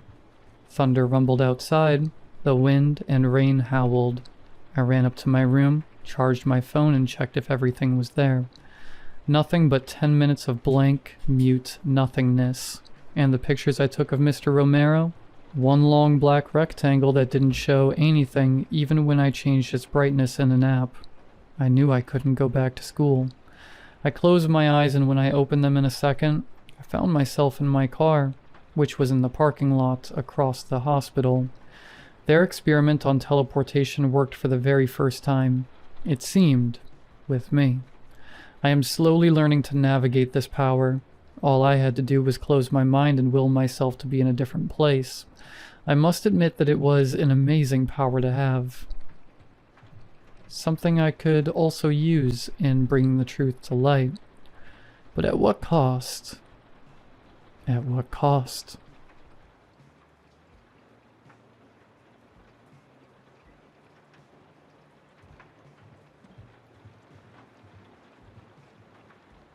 I needed a job as I could barely afford rent. I just walked out of a bar job mid-shift a few days before. My landlord mentioned a new place that was hiring. He was a strange guy, to say the least, but he seemed sincere.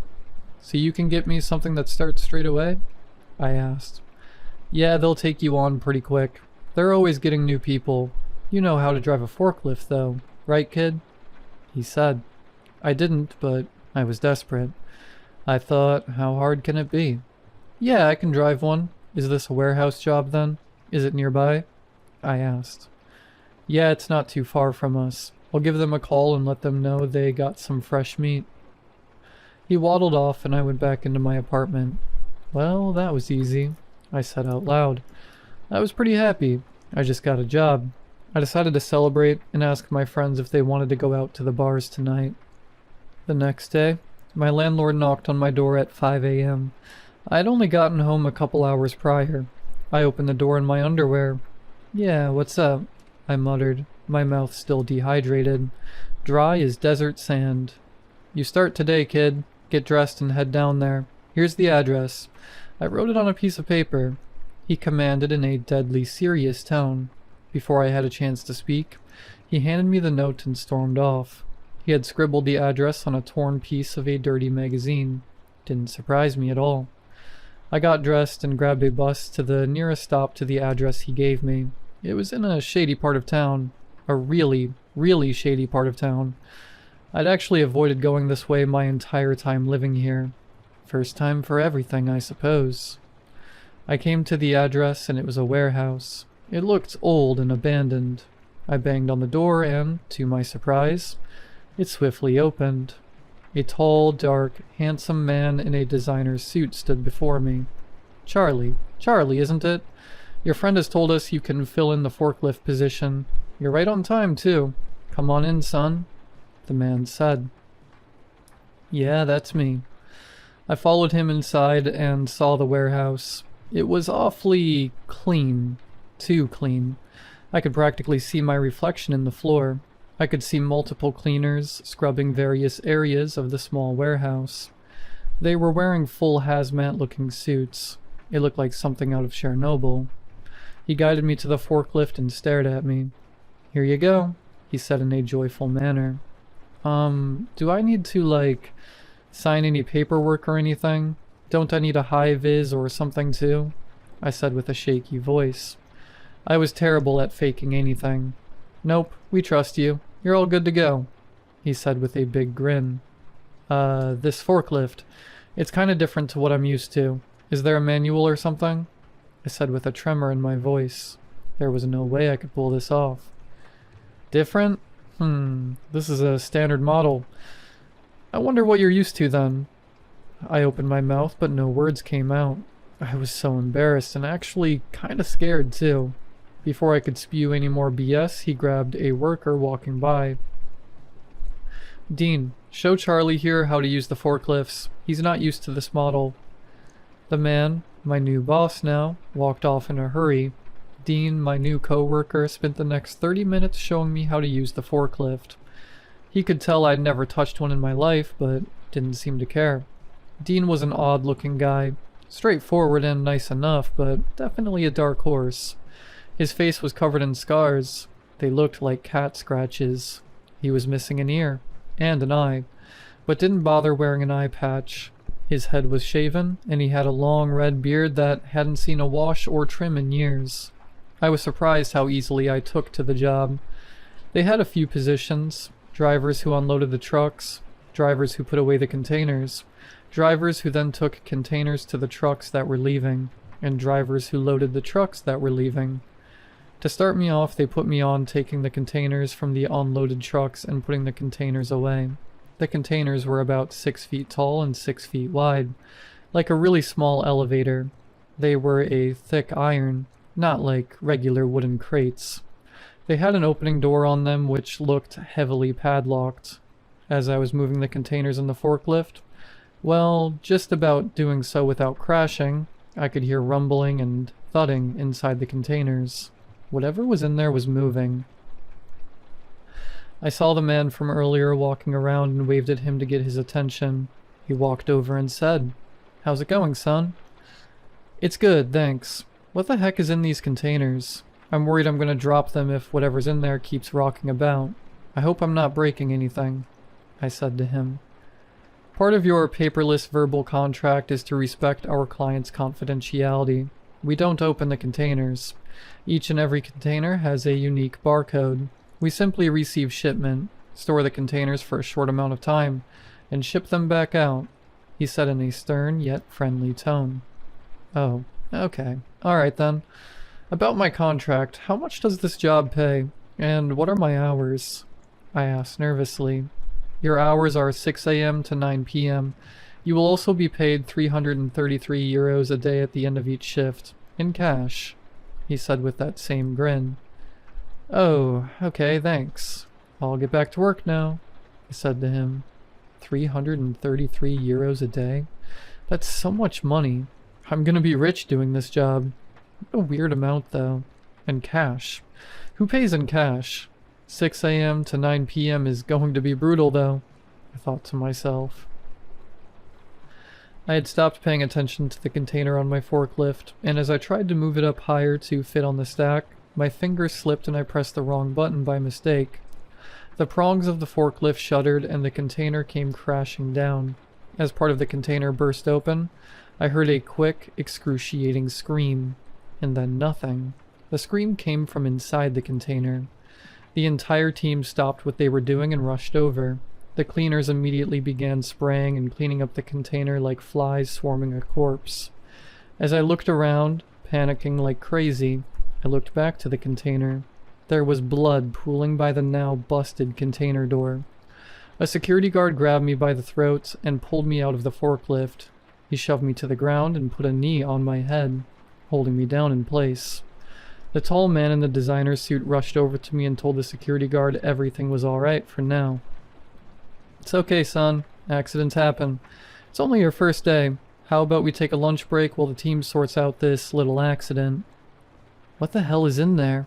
I screamed. The rest of the warehouse looked at me like I'd just pulled out a grenade. "Now, what did I say about that, Charlie?" he said to me in a calm yet concerned tone. "I thought it was just weapons or something in there. That was blood. Why is there blood in there? Are those animals in there?"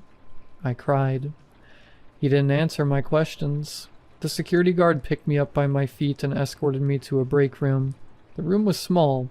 It had a few chairs around a table in the middle of the room. There were some children's toys in the corner of the room. They looked out of place. I guess the boss brings his kid to work sometimes. We had a long talk. Well, I didn't really say anything. He told me how lucky I am to have this opportunity, and that they're doing a good thing here. He preached about company values and client satisfaction. He said to me that he actually appreciated how interested I am in the work, and that there may be another position within the organization I can fulfill.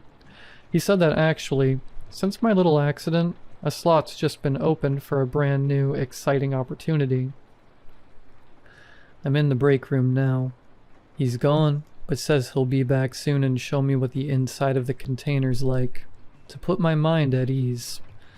I guess this new job isn't so bad after all. My landlord, Mr. Graves, is a great guy for getting me this job. I'll let you know how I get on.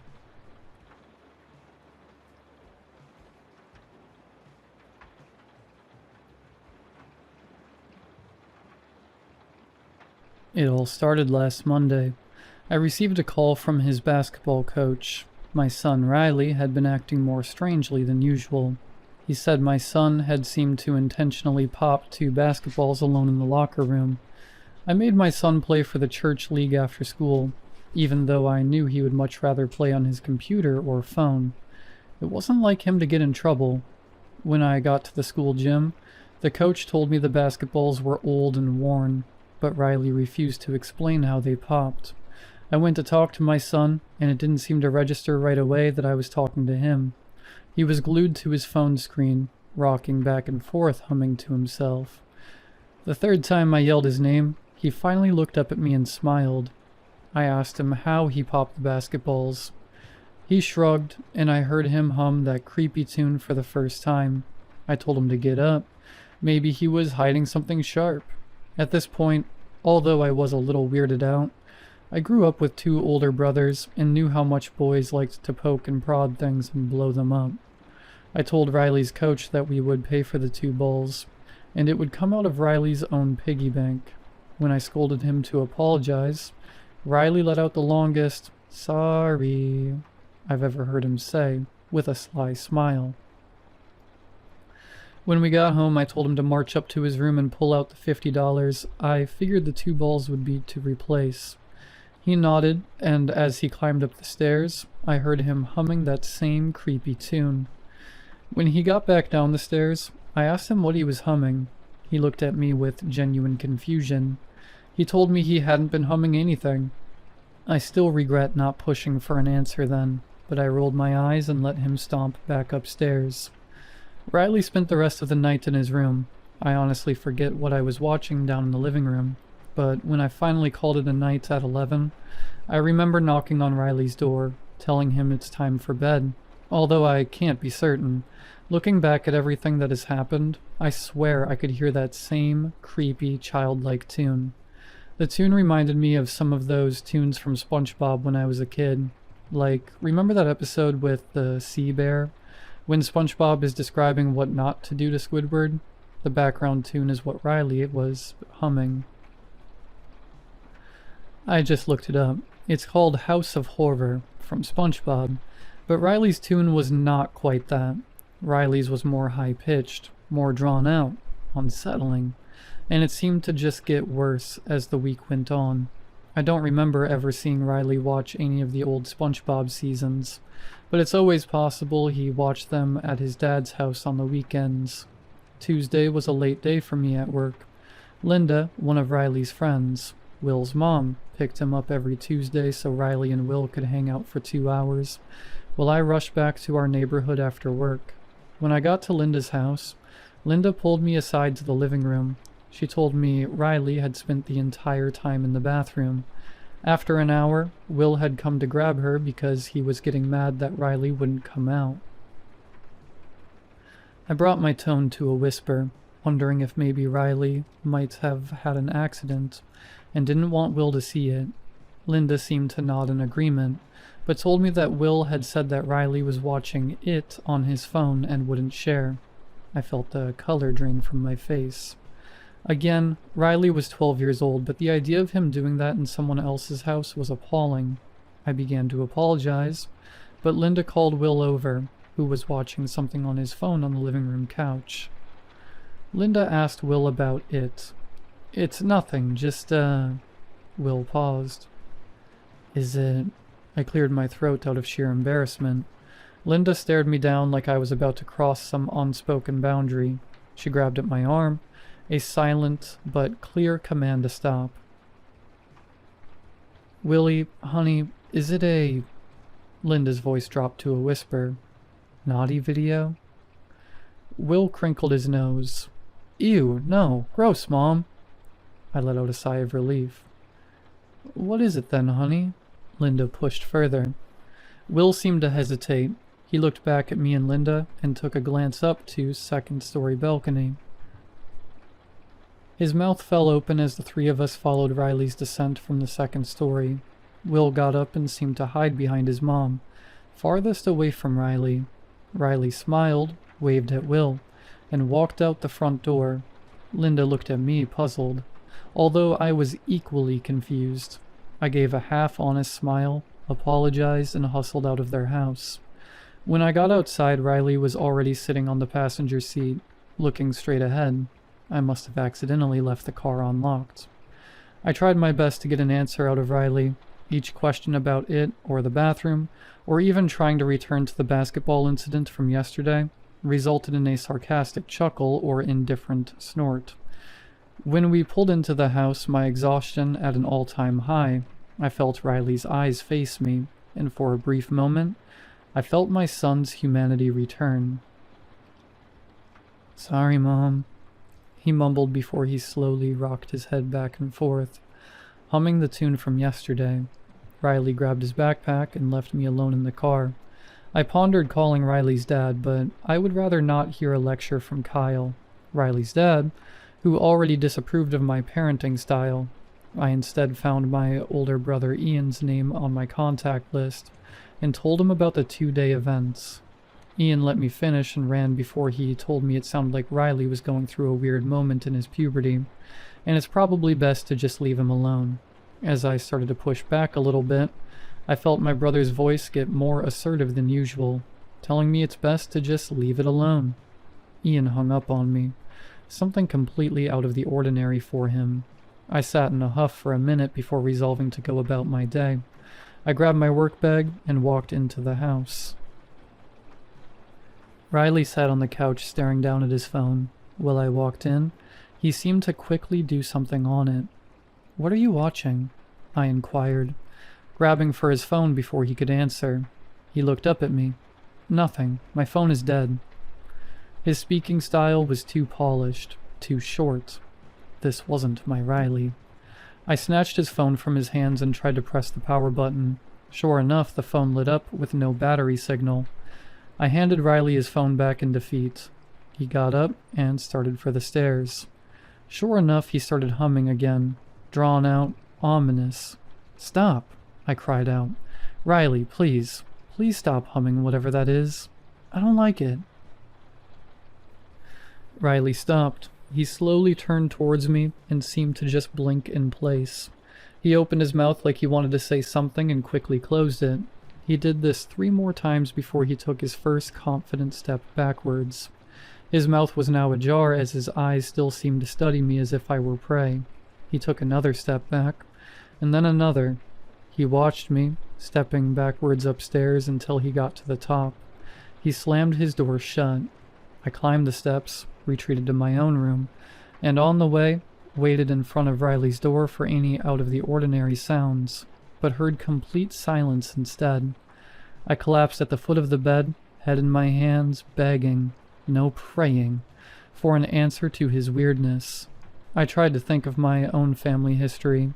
I know my grandpa had dementia before he died, but there weren't any clear examples of mental illness in my family. I decided then and there that I would call Kyle, Riley's dad. If his creepy antics kept up the next day, it would be good to warn him too, as he would take Riley for the weekend anyway, that Friday. Wednesday morning school drop-off was a silent affair. "Have a good day, sweetie." I smiled at him, eager for any affirmation as we pulled up to the entrance. Riley grabbed his backpack from the back seat, took a deep breath, and left me without a word. I watched him march up to the school, his head perfectly straight. His posture would make a drill sergeant blush. That Wednesday afternoon, I saw the school's caller ID pop up on my phone. I tried to center myself, expecting the worst. "Hello? Hello, I am Mrs. Rhonda. Is this Riley's mother?" Yes, it is." I felt my voice falter. Riley had done something. I could feel it. Is he okay?" Mrs. Rhonda paused. "He's okay. He's here in the office." I cursed under my breath. Riley's antics had already caused me embarrassment with his basketball coach and friend's mom. My mind was racing through the possibilities of suspensions or even worse. Mrs. Rhonda continued. "Has your son been acting up recently?" Could it be worse than I imagined? A fight? Destruction of school property? I swallowed my pride. "Yes, Mrs. Rhonda, he's been acting up. Different since Monday. I see. Well, there was an incident during recess today. Your son and a group of 10, maybe 12 boys took over the girls' bathroom, if you will. What? I had already started quarreling my purse and mouthed to my boss. I had to go. As I reached my car, Mrs. Rhonda continued. They seemed to hiss at incoming girls. Your son Riley was making a game of washing the boys' feet. What? As I swerved out of the parking lot, her words, however confusing they were, raced in my mind. Some of the boys, Mrs. Rhonda waited. Some of the boys screamed as he did it. The shudder ran down my spine. My mind went blank. A swerve. Barely avoided the SUV. Are you okay? Mrs. Rhonda inquired. I'm fine, I choked out. I'll be there soon. With that, I hung up. When I got to the school, Mrs. Rhonda was wiping away tears.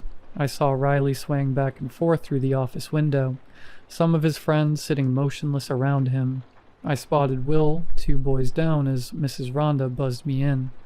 I went to apologize, but Mrs. Rhonda interrupted me before I could start. Have you told Riley about my son James before? I looked at Mrs. Rhonda with confusion. Your son?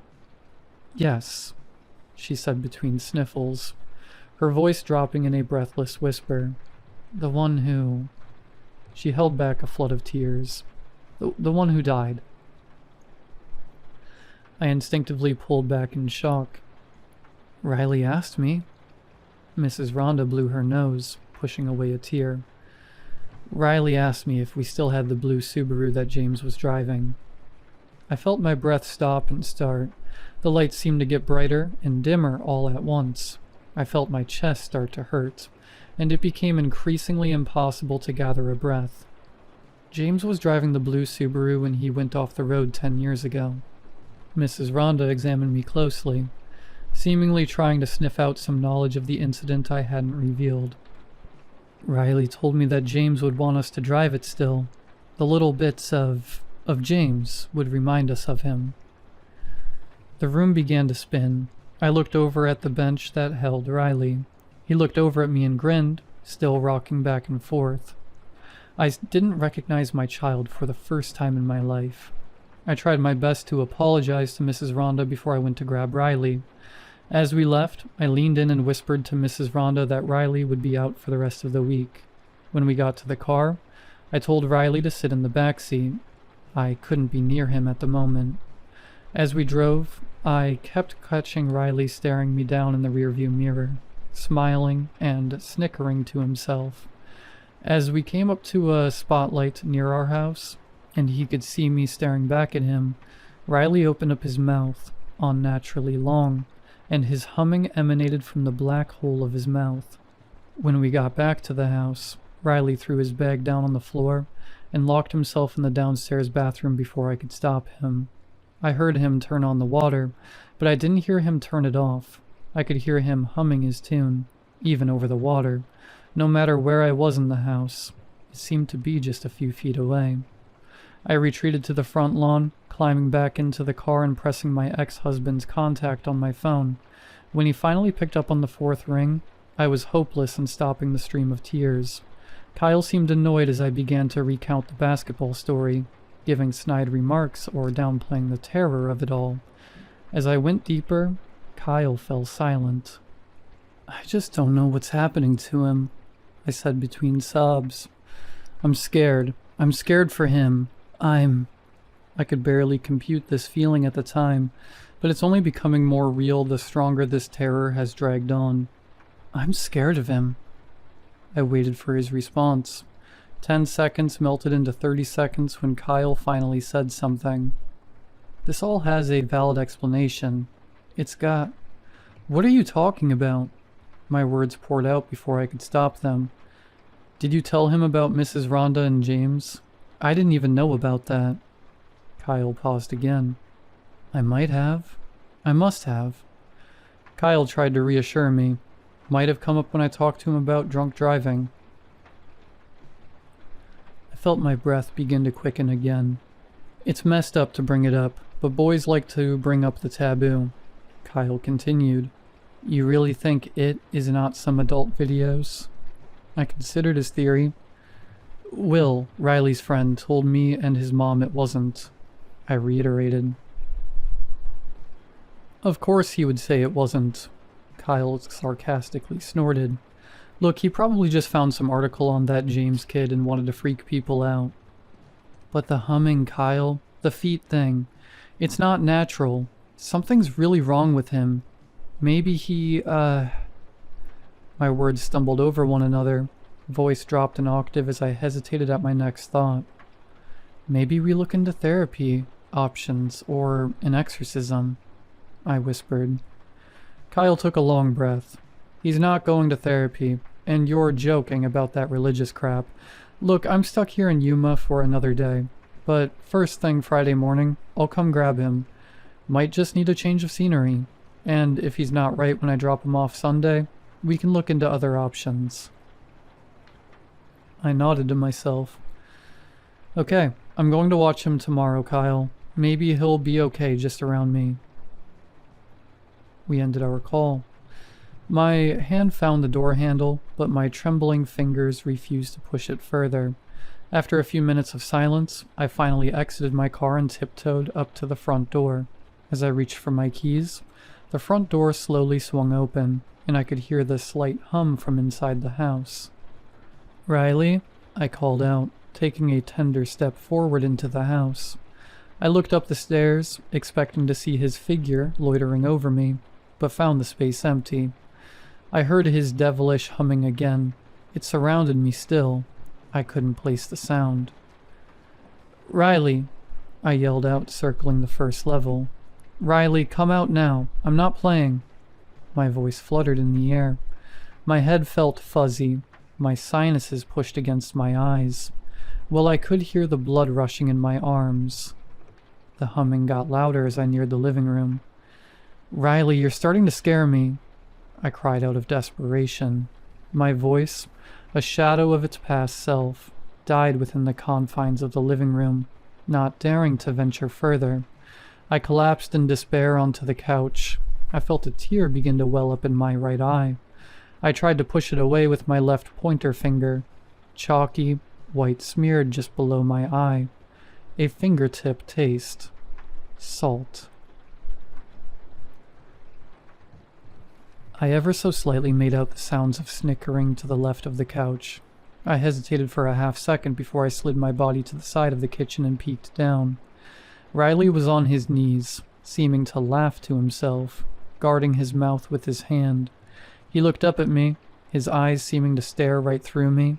He returned his gaze to the floor and restarted his snickering. The snickering was unnatural, forced, devoid of joy.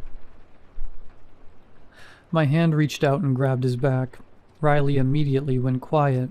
He looked over at my hand, and I felt his eyes follow my arm up to my torso before staring back at me with so much disdain, you would have thought I had just spit on him. Riley?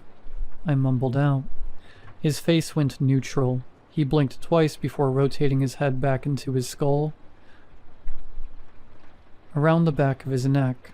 I looked up at the ceiling, desperate to see something, anything to explain what was going on with my son. My whole body jolted when that same demonic humming radiated out from Riley. My hands found the sides of my head. Right hand migrating south to clasp the rosary I had started to keep in my pocket. It was gone, misplaced or worse. I mustered the last of my strength. Riley, go to your room, I shouted out, desperately trying to reclaim control of the house. Riley rose to his feet and looked down at me. I felt my lip tremble as I rose to my feet. Riley and I were the same height, but in that moment, I felt like a mouse. Riley's face slowly contorted into a smile. I could hear his lips cracking and his face twitching into place. He walked towards the staircase and silently started climbing to the top. I followed closely behind. Halfway up the steps, Riley stopped before breaking into a dead sprint for the last 6 steps. Throwing open his door, I was startled but tried my best to follow close behind. When I got to his open door, Riley was perched in a perfect 90-degree angle staring straight ahead. His gaze was locked on his closed closet door, and as he began to hum his creepy tune again, my body felt limp, like my energy had been sucked out. I took a timid step back from his door, his humming still ringing in my ears. Something was calling out to me, but I still don't understand. I had to be near his bedroom, near my son, near the humming. I plopped down on the floor next to his doorframe. It was only 6. The hallway still basked in light from outside. By 9 the sun had faded, and it was dark. My only companion was the non-stop humming. The sun soon emerged. I looked down at my phone. The time had already bled into 9 a.m. on Thursday when I tucked my head back into Riley's room. He sat completely rigid, eyes still trained directly in front of him, humming that same wicked tune. The early morning soon ate into the afternoon. I sat motionless, transfixed on Riley's humming, waiting for a hint of normality, a twinge of difference, just a taste of the humanity my son was now missing. Nothing, just the humming. An elixir of evil and turmoil. The daylight soon slid into darkness, and my hum-induced trance was broken by a sudden thud at the front door. My legs trembled and felt weak as I got off the floor. The hallway around me covered in a slight gaze. I had to blink away. I took cautious steps down the stairs, opening up the front door to see Kyle standing before me, wearing a yellow vest. "I've been calling all day. Are you okay?" Kyle asked, his voice a mix of anger and genuine concern. I looked down at my phone, realizing now that I had somehow missed 16 phone calls from Kyle. Kyle seemed to study me more thoroughly. I felt his eyes glaze over the eye bag that must have been present, and him trying desperately to find life in the husk of a former wife who stood before him. "I should have called for a wellness check. What's wrong?" I nodded my head back and forth. The sunlight burned my eyes. "Riley." My mind went blank. "What about him? Is he still acting funny?" Kyle asked, placing his hand on the doorframe before flashing a smile behind me. Riley." I turned to look back to see Riley with his head down. Riley pushed against me, holding his usual weekend bag. "Riley, everything okay?" Kyle asked. Riley stopped in front of his dad. His eyes started at his feet before slowly trickling up his torso, then his head. Riley stood there motionless, just staring at his father. Kyle looked at me with shock at first, then quickly shifted into something dripping with terror. Riley then started a low hum before he kept walking towards the truck and climbed into Kyle's Ford F-150. "What's wrong with him?" Kyle asked with gritted teeth. His face was ghostly white. I looked at him with sincerity. I felt my hand try to find his shoulder, but missed badly, nearly falling forward until Kyle caught me. "Are you okay?" Kyle's concern was no longer shrouded in his usual nihilist disdain towards me. For the first time since our divorce, I felt like Kyle truly cared about me. I felt the words, "No, I'm not fine. Something is wrong with me," trying to bubble up my throat, but my eyes found Riley in the truck passenger seat, and my head slowly shook yes. Kyle placed me back on my feet. "If things get more weird, I'll let you know." I could see his arms trembling. He looked over his shoulder at Riley in his truck. "Honey, I will call you if things get worse." Riley's not okay. We'll call the therapist, the police, whatever. Are you sure you're okay?" As if I were a marionette puppet, I felt my head slowly nod yes. His truck pulled out of the driveway. Riley's eyes followed me as the two disappeared from view. All at once I felt my legs start to buckle. The world started spinning as I inched my way back into the house. I took a few feeble steps towards the stairs when everything went black. I had passed out on Friday morning. My senses returned to me on Saturday afternoon. The last 2 days of no sleep had come crashing down all at once, putting me in an impossible 24-hour coma. As I peeled myself off the wooden floor, left cheek wet with my own saliva. It took only half a second to remember. I hadn't eaten or drunk in 3 days. I sprinted to the kitchen, bouncing off a living room wall on the way, and almost went headfirst into the refrigerator. After throwing leftover chicken into the microwave and drinking approximately a gallon's worth of sink water, I tried to plan out my next move. My son was unwell. That was clear, and any further denial would do him or me no good. I reached for my phone. Will was the only boy I recognized in the office with Riley that day. Had he looked okay? Honestly, I was so transfixed on Riley and what Mrs. Rhonda told me, I hadn't noticed. I dialed for Linda, Will's mom. It rang twice before abruptly hanging up. I dialed for her again, the same unfortunate result. I started to pace, my fingernails finding the inside of my teeth. A third time, no answer. I hit the message icon instead. Linda, are you and Will okay? Green text. I looked down in confusion. I dialed her again. Immediate voicemail. Linda, please pick up. I'm worried about you and Will. My mind was soon racing with theories. Will, had he done something to Linda? Does that mean that Riley would do something too? I dialed Kyle immediately. Come on, pick up, Kyle. Pick up, Kyle, I muttered to myself. Nothing. Again, nothing. I clicked the message button, hoping for a better result than Linda. The 3 dots notifying me that Kyle was typing disappeared on the left side of my screen. I let my finger hover over the keyboard, anxiously awaiting Kyle's response. The dots lingered, lost in mid-sentence before disappearing. Never mind. I started to message. Kyle, are you and Riley okay? I've been out for a day. I'm scared. My phone buzzed to life. Linda was calling. I gathered my breath before hitting answer. Hello? All I heard was screaming. I yanked the phone away from my ear. The blood-curdling scream erupted from the phone speaker. Linda? I screamed into the phone, already dissolving into a broken mound of tears, terror, and confusion. Linda, are you okay? She was cut off mid-scream. Linda? I was wrestling with my composure. Then I heard the familiar hum. I let the phone fall from my ear.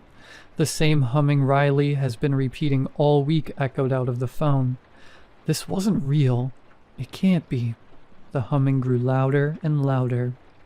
End call. The call was gone, but the humming still surrounded me. I found Kyle's name again in my phone and ran to the front door. Kyle lived about 20 minutes away. I'd call the police on the way, and we would solve this now. I grabbed from my keys and I stumbled out the door when I saw it. A phone was buzzing on the front mat with my name on the screen. My trembling hand reached down to grab the phone. The gleaming picture of an 8-year-old Riley and Kyle at a baseball game confirmed the worst. The phone was Kyle's. The humming grew louder. I twisted around and ran up the stairs, reaching my bedroom and locking the door behind me. That's where I am now. I've tried to call 911 6 times, but each time, all it responds with is that same creepy humming. Does anyone know what I can do? I don't have a weapon, and the humming seems to be right up against the door now. I can make out a little mouth in the door gap by the floor, a gap torturing me with that same spine-chilling humming. The tongue that comes out of it, it's long, too long for a human. I think it's Riley, and I don't think he's here to comfort his mother.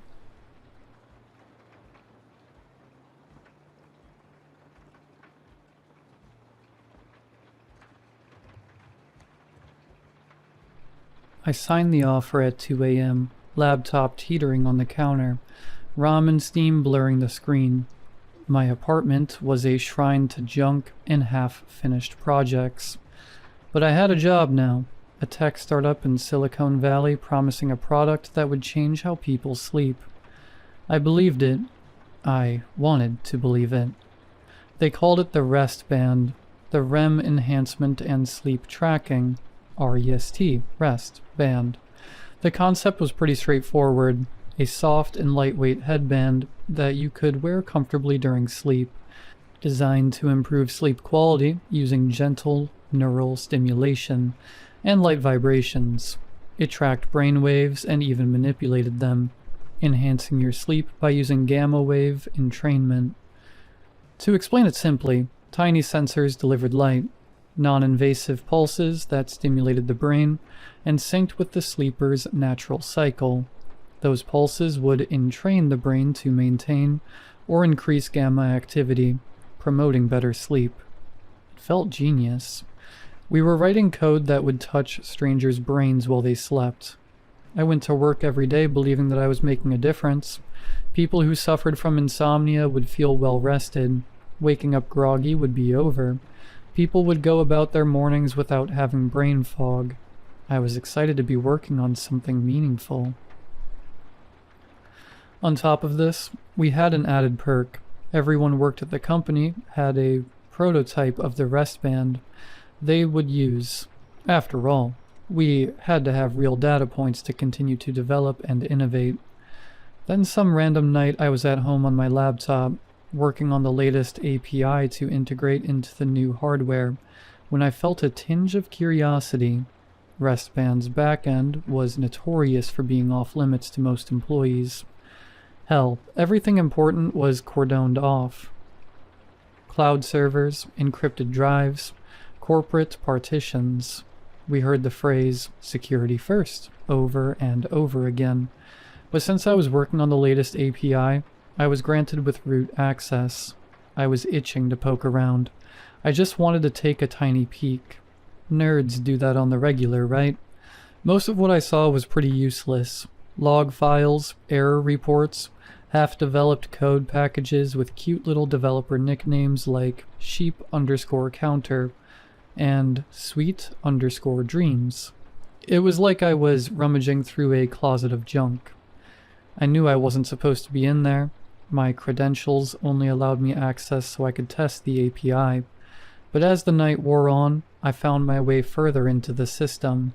I kept telling myself that what I was doing was harmless. I wasn't stealing anything, breaking anything, or changing anything. I wanted to see how it all worked. I was pretty disappointed that I hadn't come across anything noteworthy. But then I started seeing folders with tags like restricted internal use only. No obvious functions or purpose, just locked doors with vague names. I should have logged off, but every coder or computer geek knows that itch. Locked door? Open it. It took me a while, but I wrote a custom script that tricked the server into believing that I had read/write access to the files. I was finally into the gold mines of how Restband worked. But it wasn't a gold mine. I had opened a vault that was sealed off for a reason. The folder opened. There were files everywhere. Graphs, reports, PDFs, a flood of data that meant nothing. Then I hovered my cursor on something that stuck out to me. AG_009 REC-07-10. A description flag popped up underneath it. Leverage potential, high. Pressure rating, 8.77. What does that mean? Leverage potential, pressure rating. That didn't have anything to do with sleep, and surely not with health or wellness. My hand was quivering on top of my mouse, sweat dripping onto the plastic. Against my better judgment, I clicked. It took a moment, and a window opened up and began playing a video. It was choppy and the quality wasn't great, but good enough to see what was going on and hear audio. I saw a dimly lit room on my screen, with a soft warm light coming from the corner. A woman stood in the doorway, her hands running through a man's hair, their mouths suddenly pressed together, with fierce and intense passion, like a storm erupting out of nowhere. I was frozen in my desk chair. This wasn't a scene from a movie or TV show. The way she clotted his back, the hitch in her breathing, the lustful determination from the man. It was intimate in a way beyond acting. A moment between lovers that wasn't meant to be seen. I could see the glint of her wedding band under the light, and I was able to see her face. My stomach turned over. It was one of my coworkers. A teammate, in fact. It was the woman who had given me a tour on my first day of work. The same woman who laughed at my bad jokes, and worked so hard to make me feel welcome. I fell backward in my chair with a jolt of disbelief. I felt nauseous. This wasn't just anyone, it was someone I worked with. My chest was tight and I felt a heaviness in my body. How the hell had this video made its way onto a company server? Were they surveilling her? Why would they want to have this? I closed the viewer and started scrolling further for answers. It seemed like hours, and I finally found a folder that seemed important.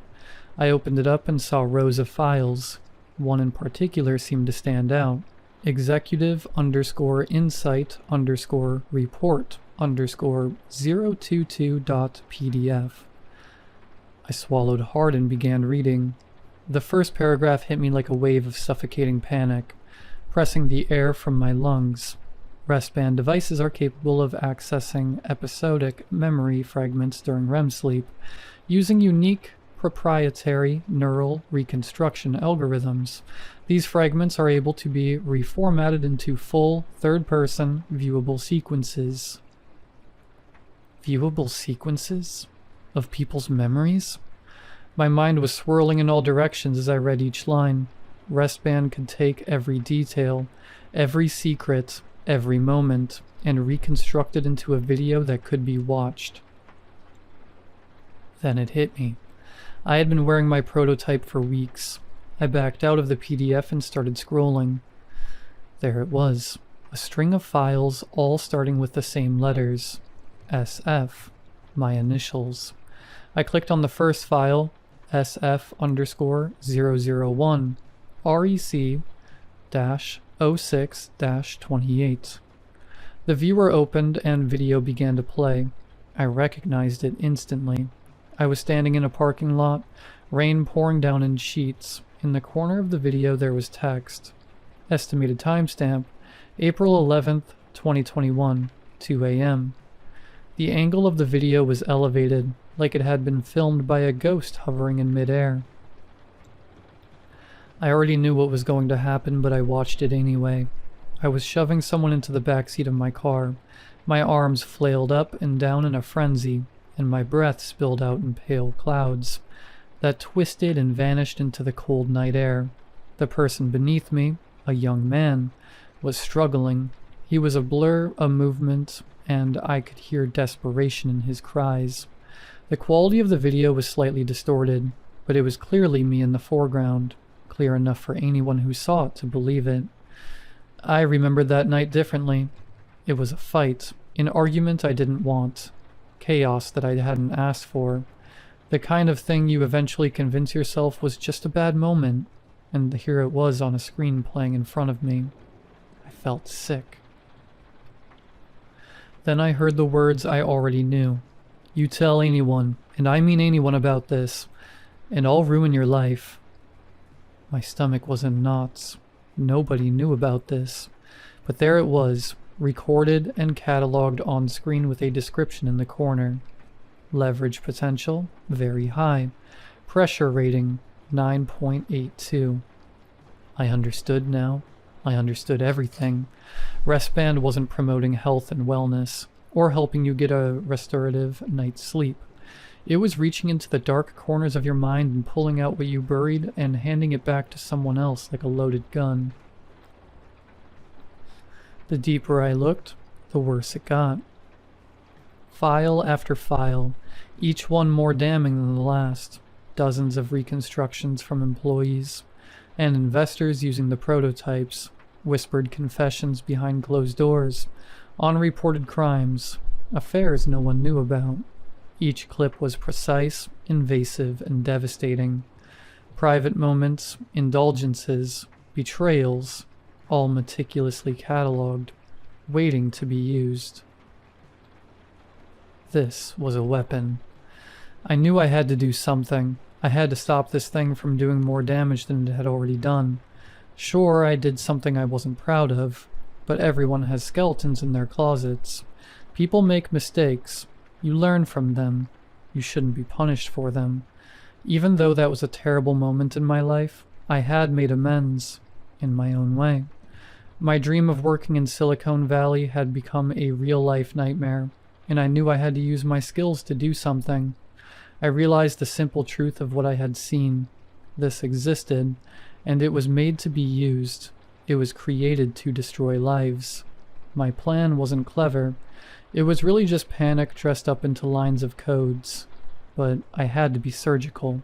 I had to break this thing before it became a weapon that could be unleashed on the masses, or at least slow it down. So I started. I made a patch, a blunt instrument masquerading as a maintenance script, changing the logic of the operating system, rebalancing perimeters, rewriting system indices. On the outside, harmless. Inside, designed for one thing, setting back years of research and development. What really mattered is how and where I would deploy it. So I waited, until now.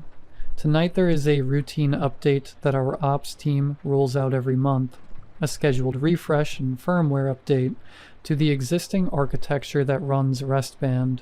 Now I won't pretend like I'm being a hero. If you think they aren't prepared for something like this, you're wrong. I'm not saving the world, I'm simply buying time. But I am smart, and maybe that is their true blind spot. They keep recruiting good people, the kind you shouldn't try to exploit. I don't know how well this will work. I may succeed, I may fail. Hell, I might end up in a shallow grave somewhere in California before this is all over with. But let this be the warning. They never wanted to come out.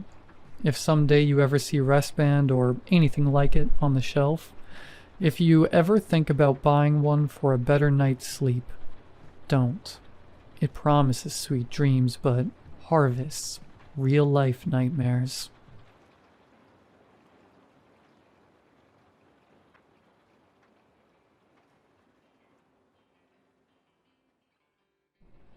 Hey everyone, and welcome to a brand new video. Tonight we have 2 hours of horror stories as per usual. I hope you all enjoy them. If you do, please be sure to drop a like rating. Let's go for 1,000 likes on this one. I think if everybody took just a quick second, we could do it. Subscribing if you are new is also very much appreciated, as I do post content just like this all of the time. A very quick apology for this video going up a day late.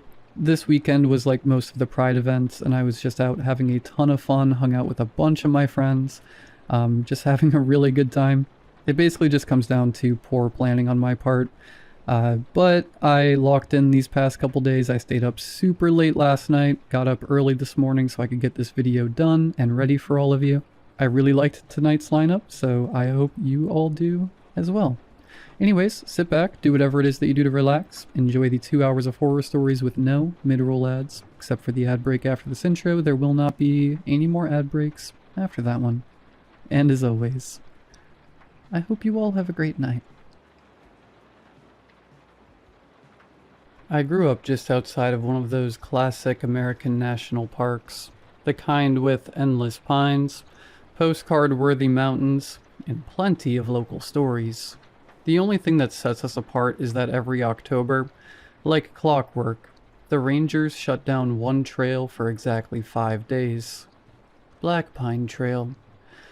Officially, the signs and brochures say it's for seasonal animal migration patterns. Nobody in town really buys it, and around here, we call the 5 days the closure. If you ask older people about it directly, they get weird fast. I'm serious. You'll see grown adults completely change their tune once that trail is mentioned in any capacity. The only person I know of who talks about it with little to no apprehension is my grandfather, an ex-park ranger. It's been this way since I was on the job, he'd say. Some folks went missing on the trail around the same time, and soon after, the signs went up every season. Most people in my generation think it's just small-town superstition. The kind of thing people invent out of boredom to scare each other and get tourists to buy shirts at a gift shop. I was the same, but I don't think that anymore. Not after what happened when some friends and I decided to go on that trail during the closure. There were four of us who decided to look into the stories and legends surrounding the closure. It was me, my friends Eli and Mara, and my cousin, Connor. Although it was Eli who pushed us into actually going.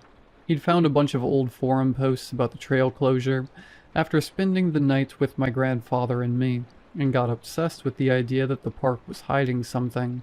Illegal dumping, cult activity, secret wildlife relocation.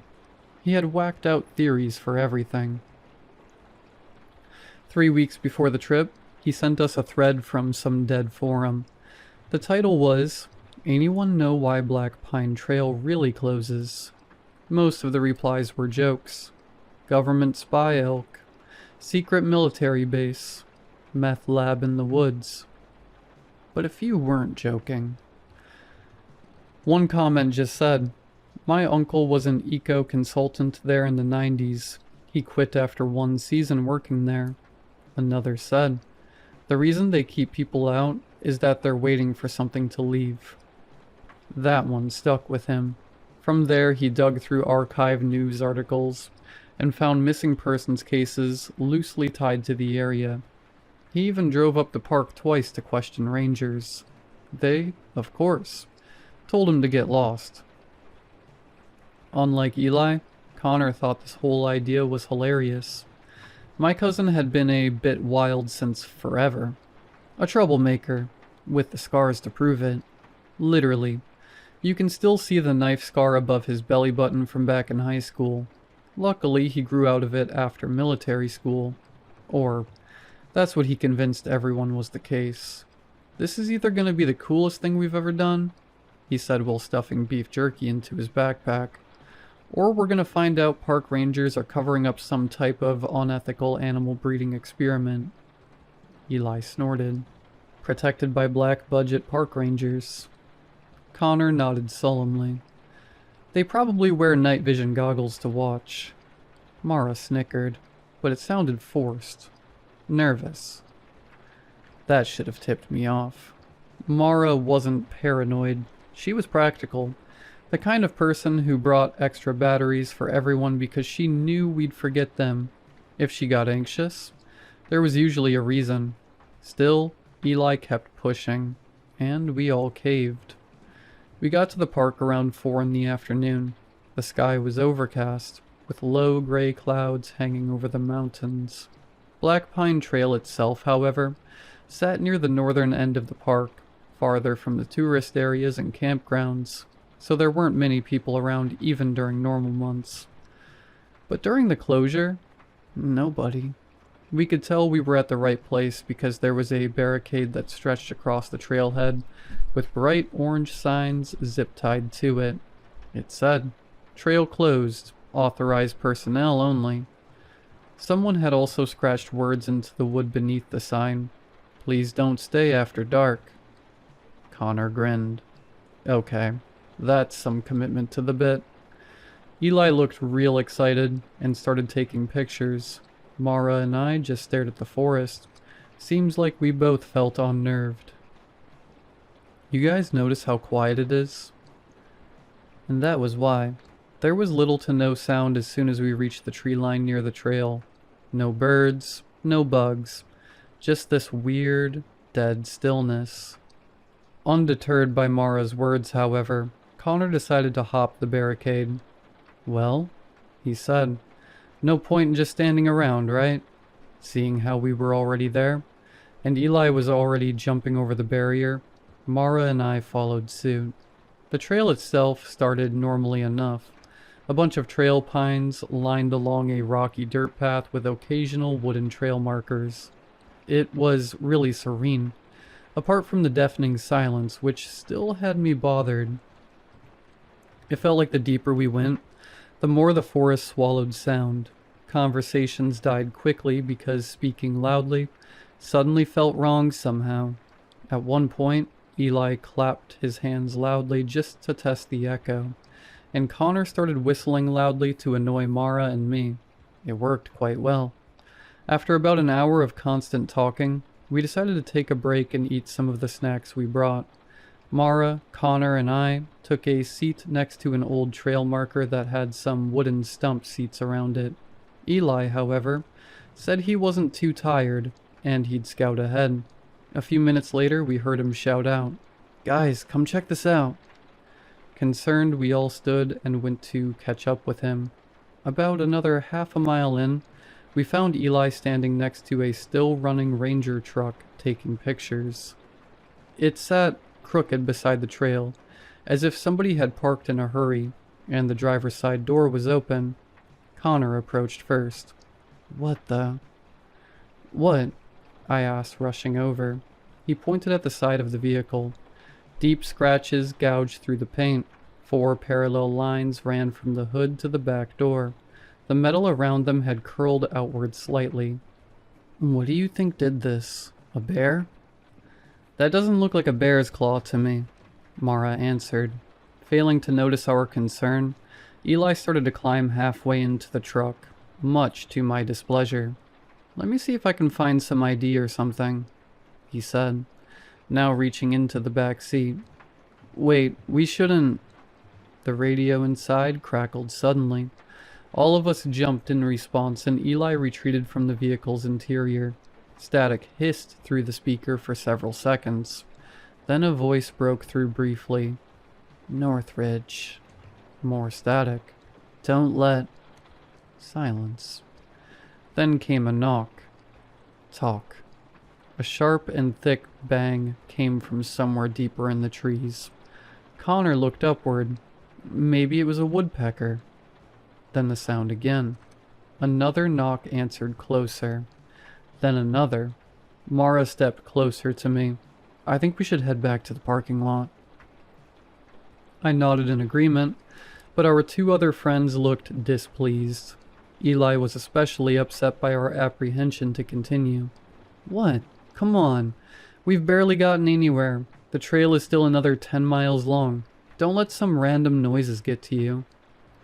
We looked to Connor for his input, hoping he'd agree with us. All he did, however, was shrug and say, "I mean, we can keep going for a bit, but we should watch out for animals. I'd rather not end up like the side of that truck." We pleaded with them to reconsider, but Eli was unshakable in his misguided determination. Mara and I stood there for a bit, torn on what to do. We could go back by ourselves, or we could stay together as a group. We chose the latter. The shoes started appearing about another half-hour later. At first it was 1 pair of muddy running shoes hanging from a branch over the path. Connor chuckled nervously. "I didn't know gangs could claim national park territory. Maybe there actually is a meth lab." But then we saw another. Then dozens. Hundreds. Some brand new, some rotted to nothing. Even a tiny pink rain boot 20 feet up. Tangled next to a hiker's boot coated in dried blood. Mara stopped cold. Nope, we're leaving." Eli, for once, looked shaken too. "Yeah, that's seriously messed up." Even worse was that tucked into a small grotto nearby, we found a abandoned campsite. While looking around, we found what was probably the tent hanging shredded between trees. On top of that, there were coolers split open, and various lawn chairs were tossed around. Connor took a look at the fire pit, crouching beside it. "This hasn't been here long," he concluded. I looked to Mara, who was captivated by something near the opposite end of the campsite. I joined her, asking what was wrong. That's when I noticed it. A child-sized sleeping bag was partially dragged into the woods. Inside was the other pink rain boot. "That's it. Eli, I'm heading back. This is messed up," Mara said, walking back and pressing her finger into Eli's chest. Eli seemed ready to argue, but before he got the chance, a whistle echoed from the trees. Oddly enough, it sounded like Connor's whistling. Perfectly so. But that couldn't be, since Connor was standing right next to us. We all stared at each other, and as Eli began to speak, another whistle came even closer, followed by a low, wet laugh. At this point, we were all genuinely freaked out, even if it was just a weird animal out there, or it was a person messing with us. We didn't want to stick around to find out. Connor was now soundly against moving on, so Eli had no choice but to join us in heading back to the car. But unfortunately for us, the sun had started to go down, so we decided to camp one night and leave at first light. This would be the worst decision of our lives. I know that camping out there during the closure sounds stupid, but at the time it felt reasonable. We were already miles in, and darkness was setting fast. Besides, none of us wanted to hike out with the limited light from our flashlights, especially with whatever could be out there. We made camp beside a narrow creek surrounded by dense pine. There was no way we were going to stay at the wrecked campsite. That place was creepy as hell. Nobody wandered far from the fire. Connor tried joking a few times, but nothing landed. Eli kept scanning the tree line with his flashlight, now looking more scared than any of us. Mara barely spoke at all. At one point she quietly said, "Have any of you seen animals since we got here?" Nope, not one. Other than the truck, knocking, and whistling, there was no evidence of another living being in these woods. But it didn't stay that way for long. That's because around midnight, I woke to movement. At first I thought someone from our group was up, so I shuffled and looked around. It was none of my friends, however. They were all still asleep in their sleeping bags. I panned my vision to the surrounding area, and that's when I heard slow footsteps from just outside the firelight. I sat up slowly. Across from me, Connor shot awake too. He heard it too, and started to unzip his sleeping bag so he could try to investigate. The footsteps stopped, and when they did, so did Connor. Then something landed beside the fire. A pebble. A few seconds later, another pebble hit Eli's backpack. Then another. Soft little tosses, like someone trying to get our attention. I felt the need to do something, so I reached for my backpack, grabbed my flashlight, aiming it into the woods. "Who's there?" Nothing. Then from the darkness came Connor's whistle again, echoing from just out of the flashlight's line of sight, followed by a little girl's voice. "Hello?" After hearing that, Connor was no longer frozen because he began to back himself toward Eli as fast as he could. Dude, wake up. Something's out there." Eli groggily opened his eyes. "What? What are you talking about?" He paused and pointed before continuing. "What is that?" Then we saw it. A shape high in the trees, much too large to be human. It was crouched among the branches, watching us with vacant, shining eyes.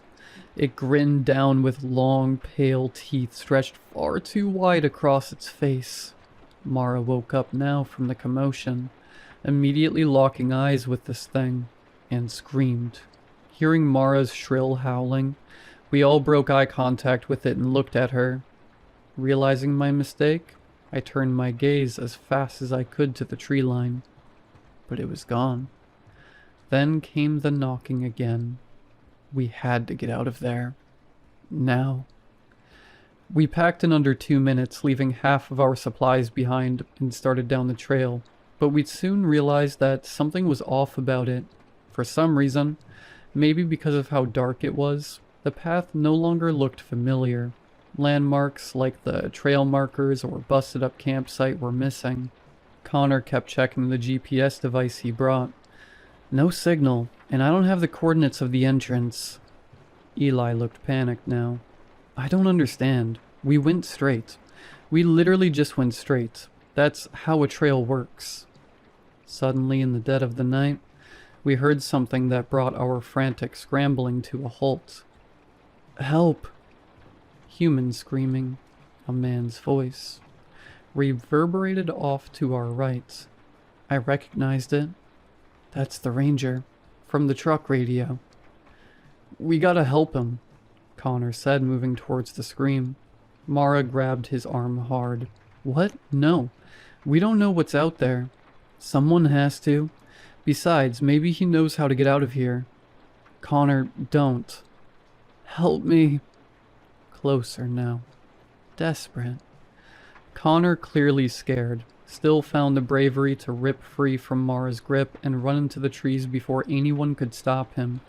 Eli hesitated for a moment before rushing after him with Mara and me following behind, as we didn't want to be alone. We found Connor's flashlight first, just 50 or so yards in, still on, lying crooked in the dirt. I crouched down to examine the flashlight, while the others searched around for any sign of my cousin. However, while inspecting the light, something trickled from above and landed on my head. I looked up, squinting my eyes, and once again, I felt a drop hit me, this time on my face. I wiped it away and pointed Connor's flashlight up towards whatever was dripping. Oh, God. Connor. Hanging amongst the tree branches was one of Connor's boots, fresh blood smeared on the laces. Before the others could look up at what I found in the dark just ahead of us, we heard Connor laughing.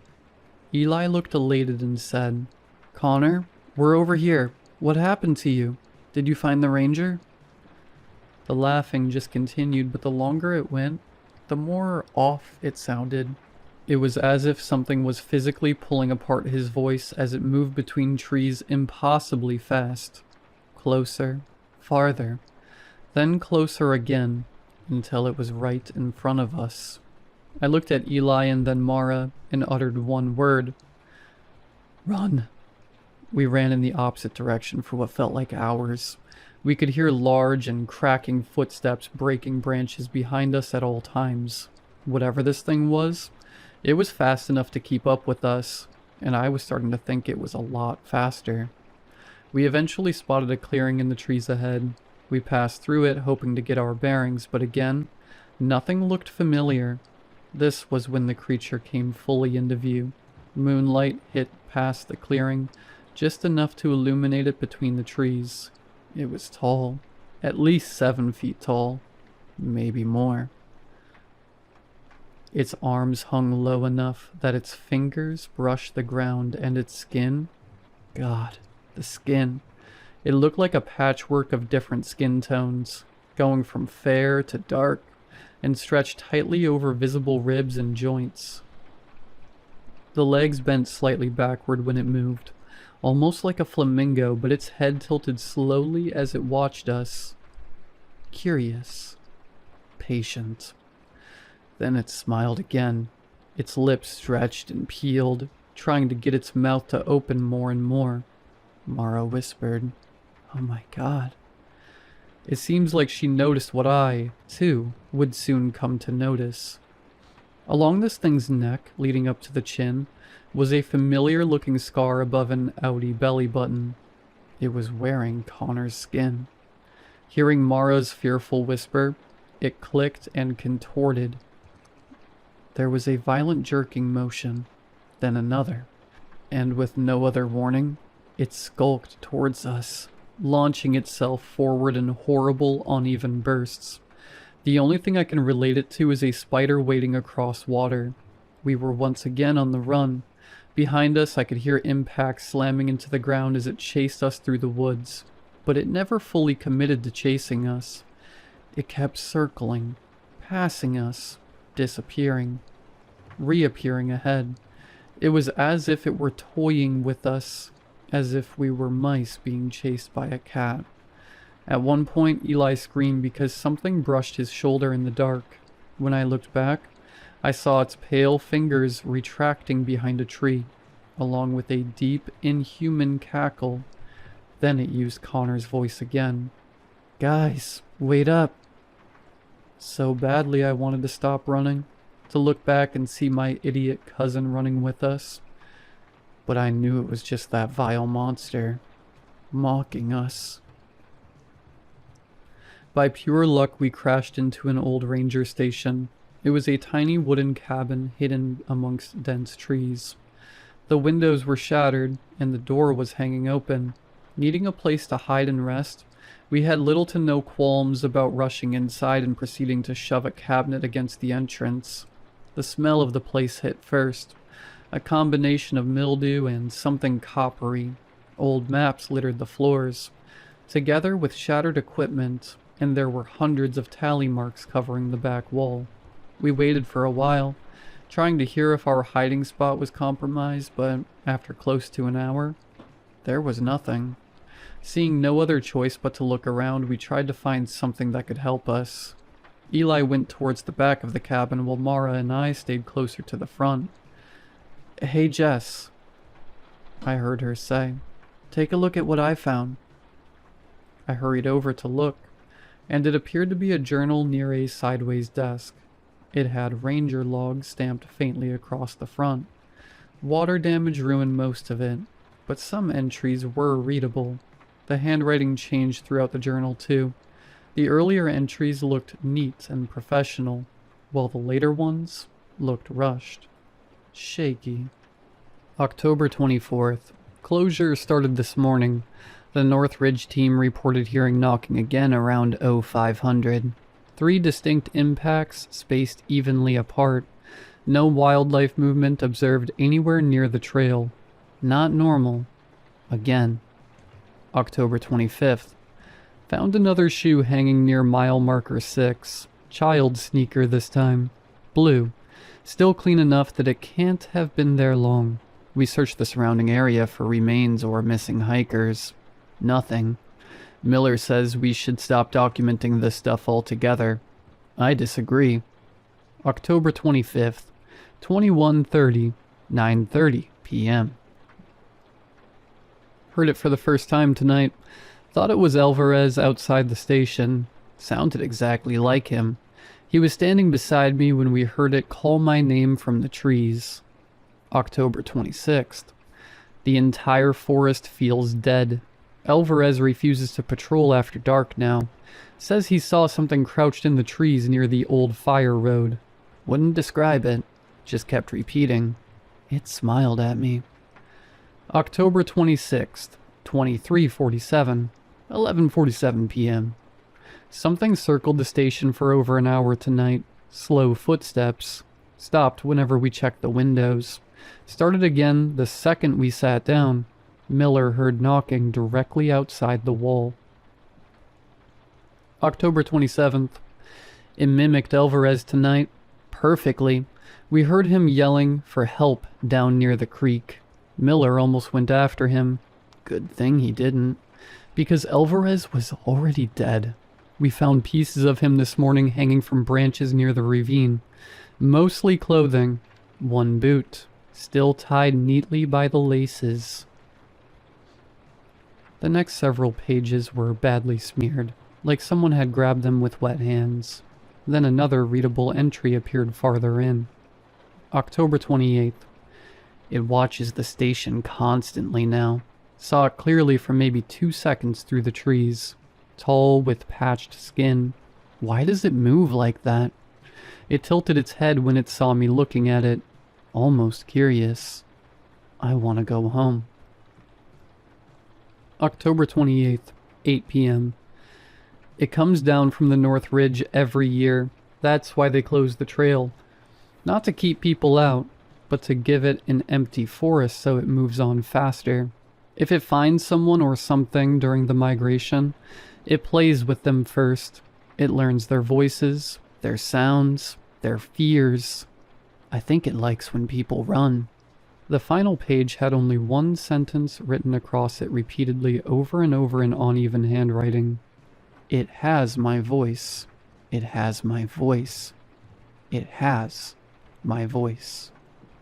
Mara shut the book, looking up at me, tears welling in her eyes. "What are we gonna do?" she asked. I didn't have an answer. All I could do was hug her and pray we found a solution. It appeared my prayer did get answered as Eli shouted, "Hey!" He shoved aside a pile of moldy papers and crouched beside an old radio console bolted to the desk. It looked ancient, dust-covered. Half the switches were missing caps, and one side of the speaker grill had been dented inward. I shook my head. No way this old thing still works. He ignored me and got busy flipping switches, and suddenly static hit the room hard enough that Mara jumped back. Holy Jesus Christ, she hissed. Eli snatched the microphone. Hello? Anybody there? Nothing but static. He tried again. We're hikers on Black Pine Trail. We're lost and there's... The radio spat, then snapped loud enough to make us all freeze. Someone answered. A voice came through, rough and buried under white noise. This is Ranger Holt. Who is this? All three of us stared at the radio. Eli nearly dropped the mic. Oh my god. Okay. My name's Eli. We need help, right now. You crossed the barricade? Eli looked at me nervously. Yeah. Listen carefully. Is it following you? None of us answered right away. Then somewhere outside the station... Tuck. Mara flinched violently. Yes. The ranger cursed quietly under his breath. Alright, you need to head south immediately. There should be an emergency access road about 2 miles from your position. How do we get there? I asked, leaning toward the radio. You got a map? Eli nodded automatically before realizing the ranger couldn't see him. Yeah. Good. Write these coordinates down. I grabbed some dry paper scraps off the desk while Eli repeated the numbers aloud. The ranger spoke first, like he was in a hurry. 37.441 north, 119.77 west. Follow the ravine until... A soft electronic chirp cut him off. Beep. All three of us froze. Eli frowned. What's that? The sound came again. Beep, beep. Mara slowly turned toward me and my stomach dropped. I recognized the sound. Connor's GPS. It's still active somewhere nearby. Eli looked confused and asked, What's wrong? That's Connor's GPS. So, we can put the coordinates on that instead of using a map. The beeping continued softly, closer this time. Mara whispered, Connor had it. Another beep sounded, then the ceiling creaked, causing dust to rain down right above us. Over the radio, Ranger Holt suddenly shouted, Get out of the cabin now! Something slammed onto the roof hard enough to shake the entire station. Mara screamed. Then came the knocking directly overhead. It kept going relentlessly as another impact slammed into the roof. Eli grabbed my arm. Back door, now. We didn't have time to think about it. As the second we got to the door, something crashed through the rafters. Wood exploded inward, and pale limbs unfolded through the darkness inside the cabin. It had gotten stuck, giving us our opportunity to run. Eli practically ripped the back door off its hinges trying to get outside. Behind us, the cabin exploded with noise. Wood splintering, glass shattering, and underneath all of it, laughter. A mix of all the voices it had collected over its long life of stalking and killing. I glanced back once before we crossed the tree line. Something dark and lanky unfolded itself through the broken roof. Its long limbs bent at impossible angles as it tore through the cabin, and its head snapped at attention towards us. The game was over. There was no more hiding, just a wild pursuit. Branches tore across our faces as we sprinted downhill through the dark. Nobody knew where we were going anymore. The trail was gone, leaving only trees that covered the moonlight, forcing us to rely on our dim flashlights to guide us. It didn't take long for it to catch up to us now that it wasn't playing with us anymore. In fact, I was just able to glance over and catch a glimpse of its haunting visage rushing through the canopy. Mara kept her eyes on it too, and seemed to realize something. It keeps pushing us left, she yelled. She was right. Every time we turned, it beat us there, shoving us in another direction, like it knew exactly where we'd end up. Then a voice echoed through the woods ahead. "Kids." We all froze instinctively. "Kids, over here." A flashlight beam appeared next, sweeping the trees. For one horrible second, I actually believed it was Ranger Holt. I thought we made it. Mara screamed out in glee, weeping as she ran closer to the light. "Wait, Mara!" We heard a sickening thud. She'd fallen into an inlet hidden under leaves and mud. For a moment she was still moving, trying to crawl back up the bank. But then the flashlight stopped moving. It slowly tilted sideways and the voice came again. "I'm here." There was a long pause between each word. Too long. "I'm here." Then the light blinked out and the monster landed beside her on all fours. It had used Connor's light to trick us. Noticing the darkness now enveloping Mara, we quickly turned our lights in her direction and saw its arms wrapped around her body as it continued to speak broken and disjointed words. Mara screamed my name as a long finger covered her mouth. Unable to think rationally, I slid halfway down the bank trying to reach her, but was stopped as Eli grabbed my jacket. I extended my hand and for 1 second, our fingers actually touched, but I was too late. The creature jerked backward violently, and Mara disappeared into the dark so fast it nearly pulled me down with her. I can still hear it. The dragging of her body, along with the horrible wet laughing between her muffled screams. The sounds moved deeper into the woods, gradually, like the thing wanted us to try and follow. I probably would have too, if Eli hadn't held me down when I tried to move. "Don't!" he screamed directly into my face. "Please, Jess, you can't die too." All I could do was scream and cry as he continued to press me against the floor. He started to cry as well. Despite the immediate danger surrounding us, we sat for a few minutes and wept. But our grieving was interrupted by Mara's voice, now ringing out from the forest. "Guys?" We both froze. "Guys, wait for me." The voice sounded exactly like hers, but there was no panic in it anymore. She giggled softly as another voice answered from farther away. "Connor's." "You coming?" Then both combined into one as the mimic started bellowing in the dark once more. We reached the trailhead at dawn.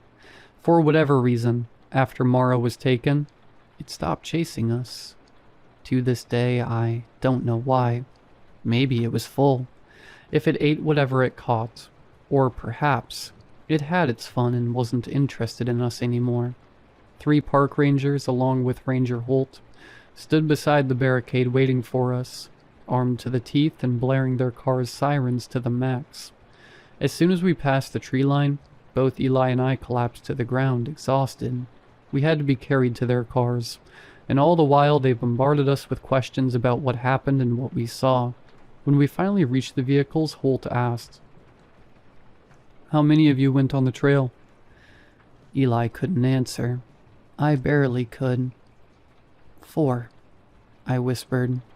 He lowered his eyes briefly as another ranger muttered, "Better than last year." I'll never forget that sentence. Better than last year. They've done this before, and by how they acted, it's been a routine for a long time. When we tried to ask questions of our own, they refused to answer. At one point, Eli started screaming at them, "What is that thing?" Once again, no answer. As we drove away, I found myself looking back through the rear window toward the tree line. I wish I hadn't. It was there, peeking half hidden between the pines, smiling with an arm outstretched as if it were waving. Its chest rose and fell quickly, satisfied. And what made me once again start crying was that it was holding Mara's backpack, lifting it to and fro with every shift of its hand. The official story hit local news 2 days later. 2 hikers missing during illegal trespassing incident. Possible bear attack. Search efforts suspended due to weather conditions. That was it. Connor and Mara were declared legally missing, and the trail reopened after the 5-day closure period ended. Eli and I barely talk now. After what happened, we just couldn't face one another.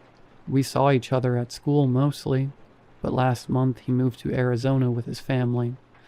Years later, I still hear things at night. I know it's all in my head, but I swear I can hear whistling and knocking at my window while I try to sleep. So, all of this leads to why I decided to post this in the first place. Well, I've been hearing about a group planning to host an event out on the trail to protest deforestation and construction on protected land. This usually wouldn't be a problem, but here's the thing. It's October, and Black Pine Trail closes again tomorrow.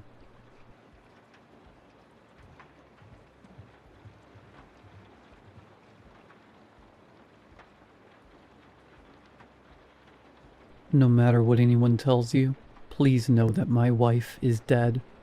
We had been married for 4 years. She loved me enough to move halfway across the country with me. Leaving behind Maine and moving to a small rural town in South Dakota was difficult for her, but she grew to love our quiet peace of nowhere. Jess loved the slower pace of life that South Dakota granted, and so did I. It allowed me to focus more on our relationship. I nearly lost Jess once before. In college, my drinking got so bad that I stopped recognizing the man in the mirror. She stayed anyway. She helped me get sober. She gave me a future when I deserved neither. It was her kindness and patience that got me through, and when our life in South Dakota began, I made a promise to myself that I would make the most of every moment I had with Jess. 2 weeks ago, Jess headed back to Maine for a weekend girls' trip with her sisters, since she hardly got to see her family anymore. I supported her decision to make the trip, though I told her I would miss her like crazy. She smiled, leaned in for a kiss, and said, "I'll be back before you know it." Less than an hour after she left, I got a call from my fishing buddy, Sheriff Miller. "Hey Sheriff, you want to get together tonight for some fishing? The wife is out of town, so I'm free," I answered casually. A sober voice responded, "Devin, I'm real sorry to have to be the one to tell you this, but there's been an accident on Highway 9 by the intersection. I think you should come down here." My heart dropped as I hung up and headed out to Highway 9. As I approached, I saw the bright flashing lights of 4 police cars, 2 fire trucks, and 1 ambulance. My hands shook violently as I exited my car and jogged over to the scene. In the middle of the intersection, I could see a semi with its front end smashed in on itself and smoke rising from its exposed engine. I walked up to Sheriff Miller. When he saw me, he removed his hat, and with tears in his eyes, he said, "Devin, I'm so sorry." In a panic, I glanced past him to the torn-up cornfield just off the road. In the middle of damaged and flattened corn stalks rested the crumbled remains of Jess's 2019 Subaru. I screamed and wept as I saw the paramedics walk a covered stretcher to the awaiting ambulance. Even beneath the sheets, I could tell that the body it carried was mangled and bent in ways unnatural for the human form. Weeping, I fell to the ground as the sheriff knelt next to me. He told me he knew how hard this is, but he really needed me to come with him to the medical examiners to positively identify the body. So he helped me to his car, and we both followed the ambulance. I sat in the hallway for what felt like hours before they called me back to view the body. Tears again filled my eyes as they lifted the sheet. It was her. It was my Jess. The crash had knocked one of her eyes loose in its socket, and her jaw was mangled and hung loose. But it was her. The next couple of days were a blur of conversations with the funeral home, the local pastor, and Jess's family, who took the first flight to South Dakota. The funeral was on Sunday afternoon. The whole town came. The pastor spoke about the value of life and the sadness of death. As the casket was lowered to the ground, I sat there staring into the void. Slowly, family and friends began to leave, but not me. I stayed. I watched the workers fill the grave. I watched the last of the dirt disappear beneath the setting sun. And when I finally drove home, I did so knowing one thing with absolute certainty. My wife was dead. It was dark when I got home. My parents and Jess's parents both begged me to come over to the hotel so that we could grieve together, but I told them I needed to be alone. In reality, I didn't want them to stop me from drinking away my pain. Several bottles later, I sat alone in the darkness of the living room, as drunk as could be, but still unable to forget. That's when I heard the front door unlock. It took me a moment to realize what I was hearing. It was the low jingle of keys followed by someone fumbling to fit the key in the lock. Then a loud click. Next, the front door swung open, flooding the entryway with moonlight. I stared through groggy eyes as a familiar silhouette filled the doorway. A voice I never thought I'd hear again said, "Why is it so dark in here?" before calling out for me. "Devin, are you home, honey?" I couldn't believe my eyes. This can't be her. "Who are you?" I said with slurred words. At that, she jumped slightly, startled by my words coming from the darkness. She turned on the hallway light and saw me in the chair. "What do you mean, who are you?" "It's me, your wife," she said playfully before following up with, "Why are you sitting in the dark?" I had no words. I simply stared at her in disbelief. Her eyes glanced down to the empty bottles on the floor, and a frown formed on her face. "Really, Devin? I leave for 3 days and you start doing this again? I thought we were past this." I slowly stood to my feet and took a wobbly step towards her. "I don't know who you are, but this isn't funny. Jess is dead. Leave me alone." "What are you talking about?" She said in an annoyed tone. "I'm not dead. I was visiting sisters, don't you remember?" I stumbled forward towards her. "Jess is dead." She laughed. "Okay, you've definitely had too much to drink. I literally talked to you from Bangor yesterday." "You're not real," I mumbled as my eyes grew foggy and I collapsed in a drunken stupor. The next morning I woke up with a splitting headache. I wasn't sure how I had gotten to bed, but I lay there staring up at the ceiling. The grief of the last few days returned, and I sighed as the reality of life without Jess returned. As I pulled myself out of bed, I told myself I would go over to my parents' hotel later that day. As I got dressed, I noticed a strange smell in the room, not the scent of alcohol that I expected. Instead, it smelled vaguely of rotting leaves and mold. I cracked open a window before heading downstairs. My whole body tensed up as I walked into the kitchen, and there stood Jess. She was humming to herself as she poured a cup of coffee. I swallowed hard before opening my mouth. "Jess?" She turned and smiled. It was her face, her bright blue eyes, her bright white teeth, and dirty blonde hair. In that moment, I didn't know what to believe. 3 days ago I looked into the same face, broken and lifeless. But now here she was smiling at me as if nothing had happened.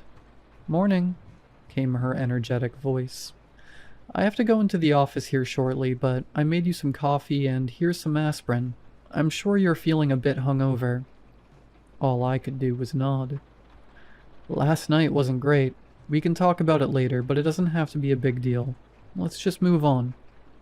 "Okay, sounds good," I managed to say. She walked by me to get to the garage. As she did, she kissed me on the cheek.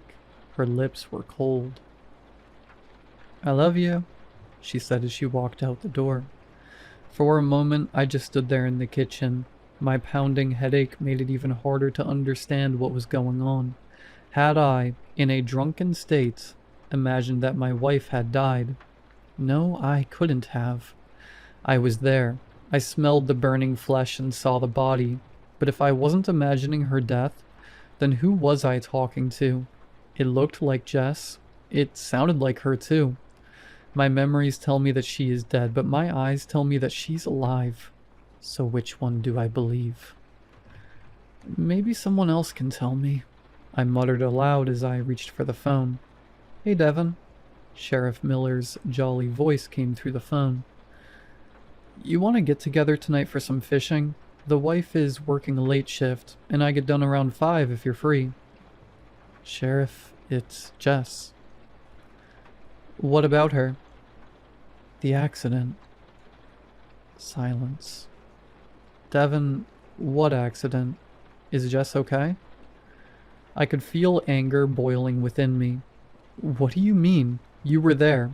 Friday you called me to tell me she had died in an accident. We just buried her yesterday. He went silent again before saying, Dev, are you feeling okay? What the hell is that supposed to mean? Well, what I mean is we didn't have a funeral this weekend. At least not one I was aware of. And the last lethal accident around here was the Harrison family last summer. I opened my mouth to speak, but no words came out. Miller continued in a lower tone. Have you been drinking again? Look, if you need help, I'll give you the number of that rehab center in Middleton. Without another word, I ended the call. Next, I called my parents, and though I had seen them yesterday at the funeral, they claimed they hadn't left Maine in months. For the next hour, I scoured the internet, trying to find any news coverage of the accident, or an online obituary, but there wasn't any trace of the events of this last weekend anywhere online. I then found myself searching the house for the bulletin from the funeral service, or maybe one of the many "sorry for your loss" cards I had received. But there was nothing. No cards, no notes, not so much as a scrap of paper from the funeral home. Nothing. By noon I felt like I was losing my mind, and my last evidence of my wife dying could only be found at the funeral home, so I walked 4 blocks over to the funeral home. As I entered, I was greeted at the front desk by an elderly man wearing a 3-piece suit. Good afternoon, sir. How may I help you? He said in a shaky yet soothing voice. Yeah, hi. I was wondering if I have ever done any business here. He raised one eyebrow and asked, You've forgotten if you've done business with a funeral home. Yeah. I was just wondering if you could check my name against your files. Very well. What is your name? After giving my name, he typed it into the computer and said, It seems that this last Saturday you purchased 1 burial plot in the East Field. Is that ringing any bells? I nodded. Yeah, it is. Could you give me the lot number? I'd like to check that it's the one I wanted. He wrote it on a sticky note and handed it to me. I didn't really need the lot number. I knew exactly where Jess's grave was. I walked out into the East Field, but was shocked to find that the beautiful headstone that Jess's parents and I bought was no longer there. It was an empty lot. The ground had clearly been disturbed recently, but there was no headstone. I double-checked the number to be sure I was right, and it was.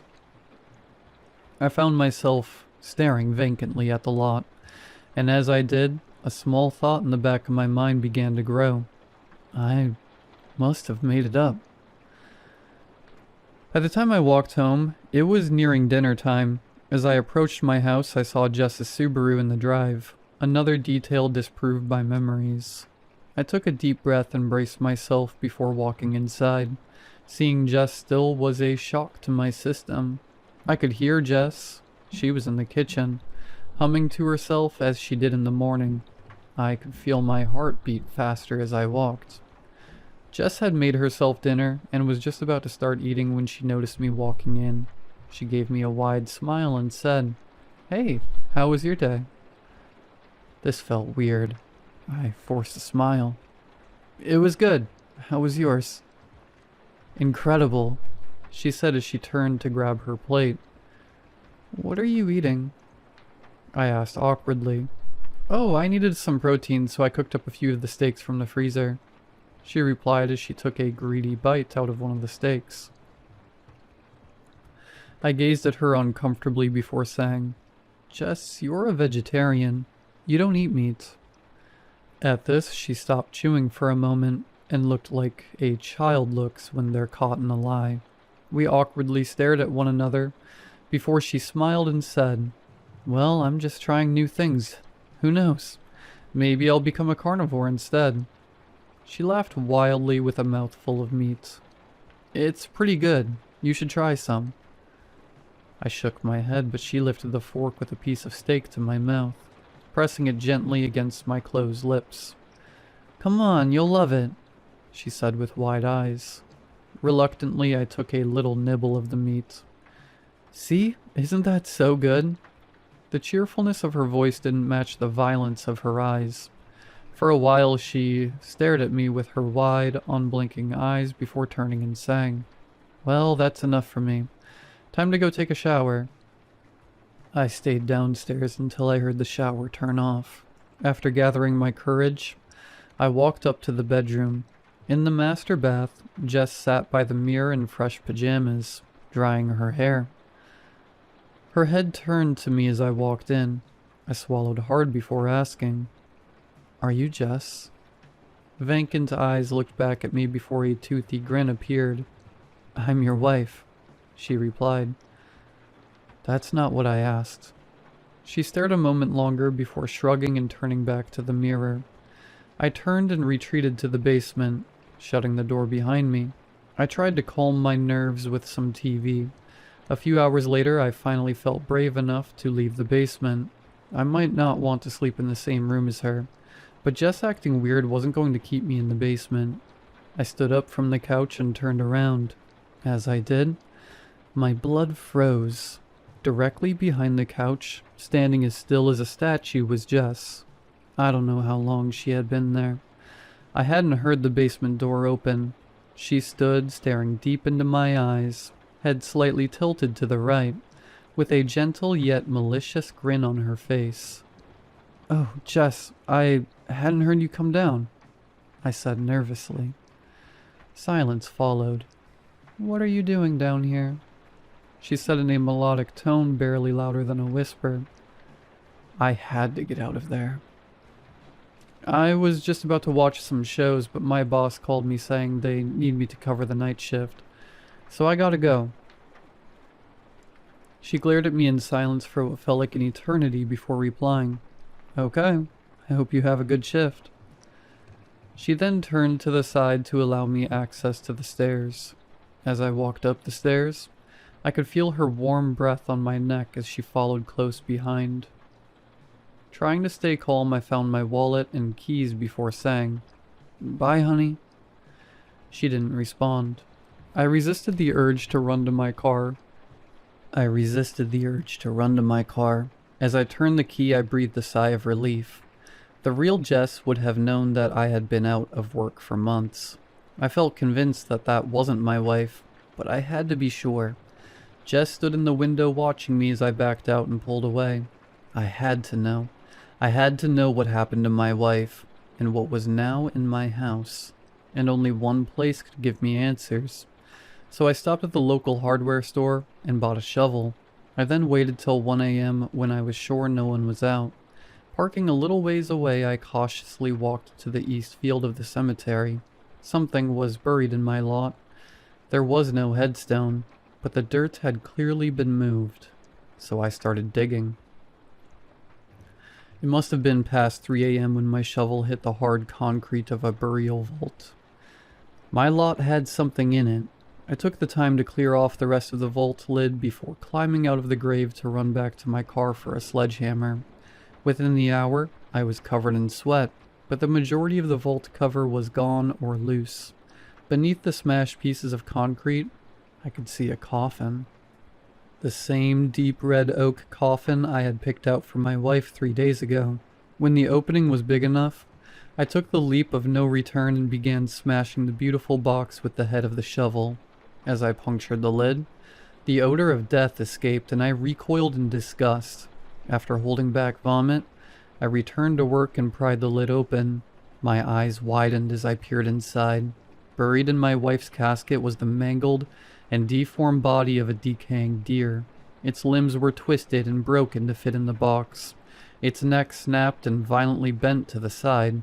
Its lifeless eyes were foggy, and maggots crawled every inch of the carcass. On one of its antlers, it wore a ring.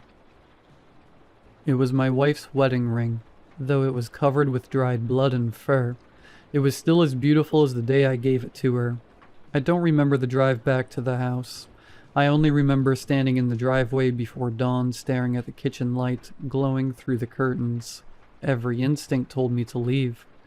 Instead, I went inside. The house smelled stronger now. Wet earth, rotting leaves. Something dug up and left in the sun. Jess was sitting at the kitchen table. She wasn't eating. She wasn't reading. She was simply waiting.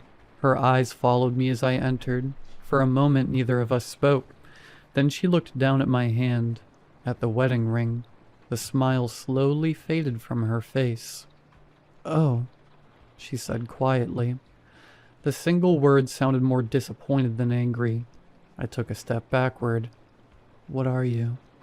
I whispered. She tilted her head. The movement went too far, her neck bending several inches past what should have been possible.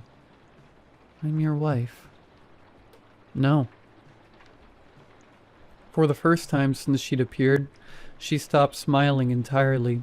Something dark moved behind her eyes, but the voice tried to be kind. "You weren't supposed to dig." The voice was almost hers. Almost. I backed toward the door. She made no effort to stop me. Instead, she folded her hands on the table and watched. As I reached the doorway, she spoke one last time. "Devin?" I froze. "When you get lonely enough," a grin stretched across her face, "you'll come back." I left and never looked back. Since then, I've tried to move on. I'm working part-time in a new city in a different state. My wife is gone even though no one believes me. I'm both grieving and terrified because every now and then I get voicemails from unknown numbers. It's the same message every time. In the voice of my wife, barely holding back laughter, the thing says, "Devin, when are you coming home?"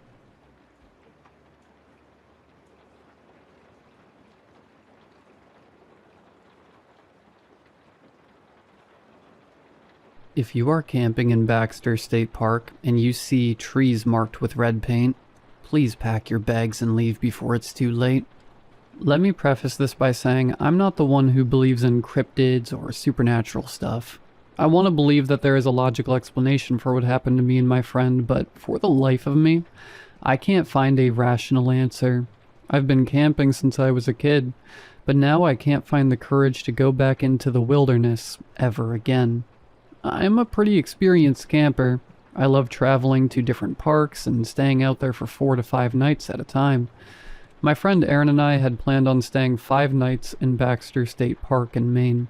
Aaron is also very experienced and has gone with me on countless previous trips. He knows these particular woods better than I do, so when he picked a spot pretty far off from any trails, I didn't question his decision. We chose a spot near a tree that was marked with red spray paint. We planned to leave the site every day to go hiking, so the paint made it an easy landmark that would help us locate our campsite. The campsite was in a small open field about 30 yards north of the tree with red paint. The first night was completely fine. We hiked out to a nice fishing spot and then headed back to camp when the sun was setting. I distinctly remember passing the painted tree on the way back. Unfortunately, this was the last normal experience I'd have in that forest. Later that night, I woke up to the sound of what seemed like a tree about to fall. I could hear the cracking of branches followed by loud creaking noises. The odd part was that there was no thud. It's as if the tree never hit the ground. What made it weirder was that the forest still seemed to be rustling, although now more faint. I could still hear the cracking of branches and lots of commotion. I was still half asleep, so I chalked it up to there just being a large animal making noise. In the morning, we went out on another hike. As we left camp, I glanced around for any recently fallen trees, just to be sure. There was nothing. We continued with our day as usual, until deciding to cut it short and head back in order to prepare dinner. On the way back, we couldn't spot the tree with red paint.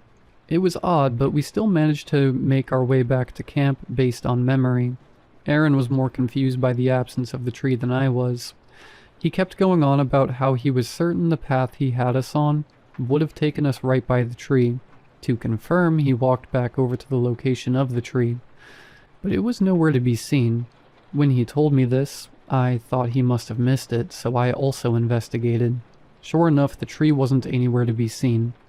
I trust our spatial awareness, and I wholeheartedly believe we were in the exact spot where the tree should have been. I remembered the sounds from the previous night having come from the direction of the tree, so I thought that maybe it was the one that had fallen over. However, after scanning the area, there was no sign of a fallen tree. It's as if the tree had just completely vanished. Although we were confused, we didn't keep looking for much longer and returned to the campsite and went to bed.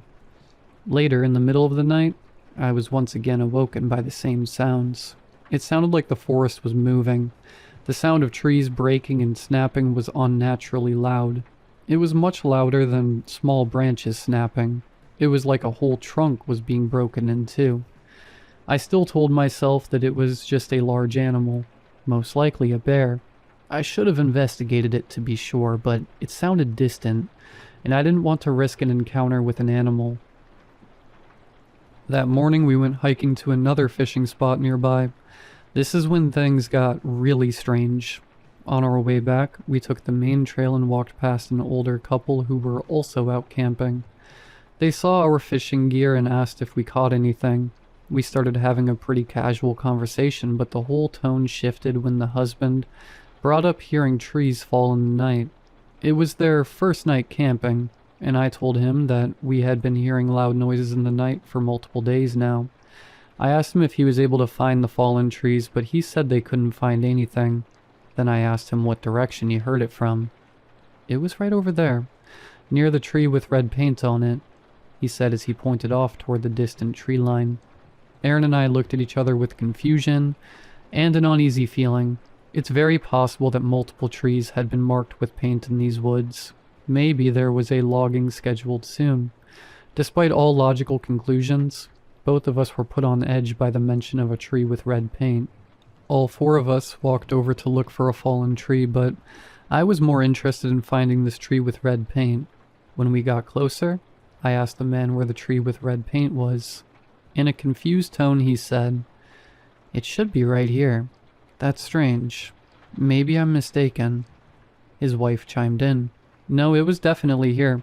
It was pretty easy to spot because of the bright red. Now things felt really off. What are the chances that two different groups spot a tree with red paint, and then both trees seem to vanish into thin air? We continued on our hike to the fishing spot. On the way, all we could talk about was the tree with red paint. It was such a strange coincidence, and we couldn't figure out a logical explanation. Despite this, we tried to forget about it and focus on fishing and the beautiful scenery. We didn't want these strange events to ruin the vibe of the trip. The day came to an end, and I was once again awoken by loud rustling in the forest. I ignored it and went back to bed. When morning arrived, Aaron and I decided to take a break from hiking and spend the day at camp. While eating lunch, Aaron got up to take a piss. He walked over to the tree line, which was close by. It was maybe 20 yards away at most. One thing I feel I need to stress was that he had walked in the opposite direction of where we had initially spotted the tree with red paint. I didn't think anything of it, and continued eating with my back facing the direction where Aaron was peeing. In a shocked voice, Aaron shouted to me, "I found the tree with red paint. It's over here." Immediately after he said this, the forest began to rumble again. It was the same sounds I had been hearing every night. I could hear loud snaps of branches and deafening creaking noise, the kind you hear from large trees swaying in heavy winds. I couldn't see Aaron anymore, and I became concerned, so I started calling out his name. My guess was that the tree couldn't have been far from the tree line, so if he walked into the woods to investigate it, he only would have walked a few feet. He was definitely close by, given the fact that I could hear him. However, as I called out his name, I didn't get a response. I began to panic. I thought maybe a bear or something had attacked him in the woods, and that's what caused the loud noises coming from the forest. But I didn't hear any screaming or cries for help. It's like he vanished. I ran over to where he was and I couldn't find him anywhere. By now, the loud crashing of branches had reduced to a distant rustling of leaves. I continued calling out his name, but there was nothing. It didn't make sense. How could he go from within earshot to completely gone in less than 30 seconds? My heart was racing. I didn't know what was happening, but I knew something was terribly wrong. I began to sprint through the forest, following the sound of distant commotion in the trees. Unfortunately, the dense woods slowed me down, and eventually the forest returned to silence. I ran back to camp, all while screaming out for Aaron. I went to investigate the spot where I last heard him. I thought that if something happened, maybe I could track him by tracing his steps. I walked back to the tree line and found his canteen, which he had laid next to him on the ground. I even found the puddle of pee where he had been doing his business, but that's about it. His footprints were only a couple more feet before coming to an abrupt stop. What made it stranger was that I couldn't even find the tree with red paint. It's a very bright red and it's easy to spot, so if he spotted it while peeing, it must be extremely close by. I circled the area multiple times but found nothing. No tree, no Aaron. In all the confusion, my heart was racing, but I tried to stay calm and called 911. I didn't sleep for the next 72 hours. A search and rescue operation started 30 minutes after I dialed 911. I tried to help as much as I could. I gave a description of Aaron and described where I last saw him and what had occurred just moments before his disappearance. I felt crazy for doing it, but I even brought up the tree and tried to stress that I believed it had something to do with his disappearance. As I expected, the police disregarded the whole tree thing. Under normal circumstances, I would have as well, but something felt deeply wrong in my soul. I don't know what it was, but I know that tree had something to do with Aaron's disappearance. To make matters worse, the couple we had spoken to was also reported missing. Apparently, police estimate that they disappeared just a few hours before Aaron did. They were only reported missing after they didn't show up to a guided hiking session they had scheduled that day. How strange is that? The couple also vanished without a trace. As far as I know, they were the only other people who had a strange encounter with a tree with red paint, and now they are missing as well. After multiple nights, I had to get some sleep. I was at the point of exhaustion. I packed mine and Aaron's things and decided to get a motel room. I wanted to be nearby the forest as the search continued. As of writing this, it's been just over a month since he went missing. So far, all the rescue team has found is one of Aaron's shoes. It was discovered about 15 miles from where he had vanished. Nothing has been recovered from the older couple. I'm still at the motel. I can't find it in me to leave Aaron in those woods. I feel so distraught and angry. I honestly just want an answer as to what happened. None of it makes sense. I can't find any logical explanation as to how or why he vanished. But all I know is that there is something dark in that forest. I know that somehow that tree is connected to all of this. It tears me up inside knowing that Aaron may never come back, and I'll have no rational explanation as to why this happened to him. All I can do now is warn others from experiencing the same fate. If you're out in the woods and you find a tree with red paint, please, for the love of God, turn around and go home.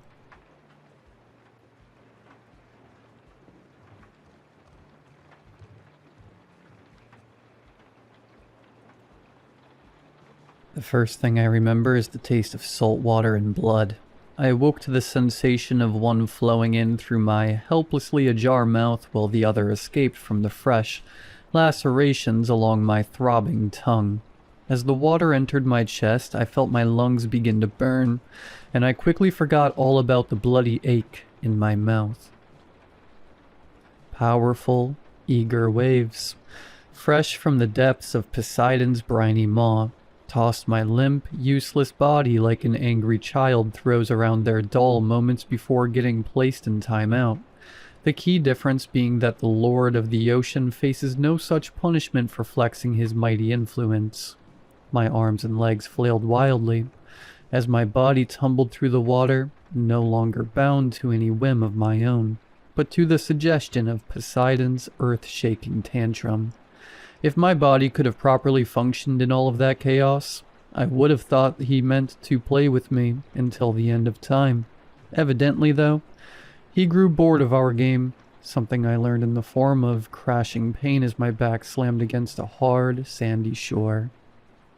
The blow knocked me unconscious again for another moment, and when I came to, Poseidon, his energy reinvigorated, was already using the mighty tide to pull me back into his domain.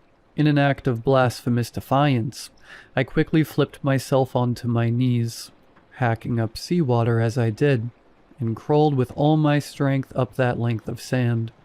My clothes felt weighed down by iron, and my body, weakened by my recent ordeal, was on the verge of collapse. Harsh, stinging rain lashed across my face as the wind screamed in my ears, telling me to give up. It would all be so much easier if I would just give up. I was certain the raging tide was going to defeat me, but I somehow managed to fight against it long enough to finally escape its grasp. Once free, I crawled another few yards up the beach before I tumbled onto my side in a state of unrivaled exhaustion. I closed my eyes for only a moment, not much longer than a blink, and when I opened them again, the storm had mostly passed. Rain still struck down upon me from the cloudy nighttime sky, but it had largely abated from its early fury, and the raging waves and tide had also grown more placid. The wind no longer howled terrible suggestions into my ear, and the curtain of clouds above broke up just slightly enough to allow some azure moonlight to slip down from the peaceful firmament. I forced myself into a sitting position, a task made almost impossibly difficult due to the weight of my soaked clothes. Though my brief siesta seemed to have given my body back some of its strength, though it had done little for the raging headache that now dominated the space within my skull. Looking around, I found myself in a long stretch of beach, the vast ocean, like onyx glass in the blackness of night, extended before me in one direction. In all others was only shadow and sand. Disoriented, thirsty, and shivering with the cold, I struggled to gather my thoughts while I sat on the frigid stretch of lonely beach. I couldn't remember how I ended up in Poseidon's playground. The only thing I knew was that I couldn't stay there on that beach. Exposed to the rain and the chill, I needed to find shelter as soon as possible. Regaining my bearings would come afterward. With this in mind and suddenly warmed by a fresh determination to escape the elements, I forced my protesting body to its feet. I was immediately hit by a wave of nausea that I was sure would lead to vomiting. My suspicion was quickly proven correct, as I soon found myself doubled over, bile and brine escaping from my open mouth. When my expulsion was over, I stood panting for several long seconds before attempting to spit excess vomit into the sand. My mouth, however, was too dry to conjure any saliva for the wanted action, and so the taste of puke remained. After giving myself a few moments to recover, I took a cautious step forward along the beach. My body screamed with 1,000 years of ache, and my legs felt like melted jelly, but I thankfully didn't seem to be seriously injured. I was lucky, more lucky than I even realized at the time. I only made it a few steps along the beach before I noticed the body. It appeared so suddenly from out of the darkness, seeming to materialize from the very essence of the gloom itself. At first it looked like it may have been an outcropping of rocks, or maybe even a jumble of seaweed, but after a few moments, its true identity became known to me. I scrambled toward the crumpled form with as much haste as I could, clumsily falling to a knee when I reached it. It was lying on the beach with its back to the sky, its face in the cold, wet sand.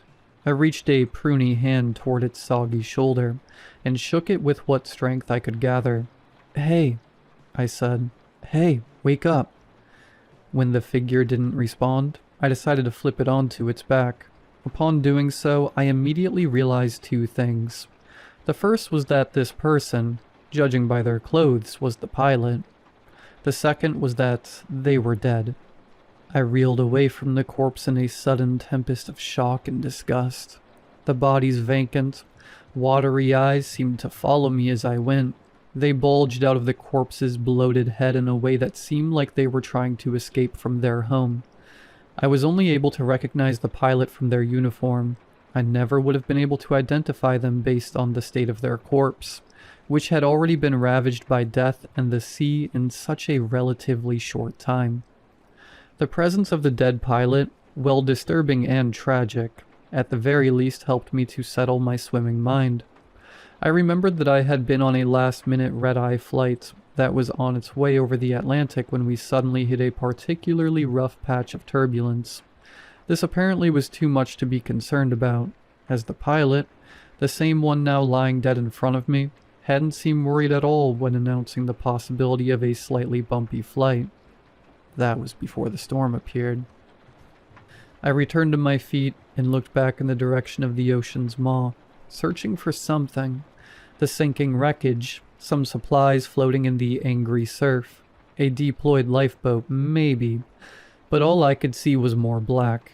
It was as if my entire world had been reduced to the inside of an inkwell, in which I was confined for all eternity.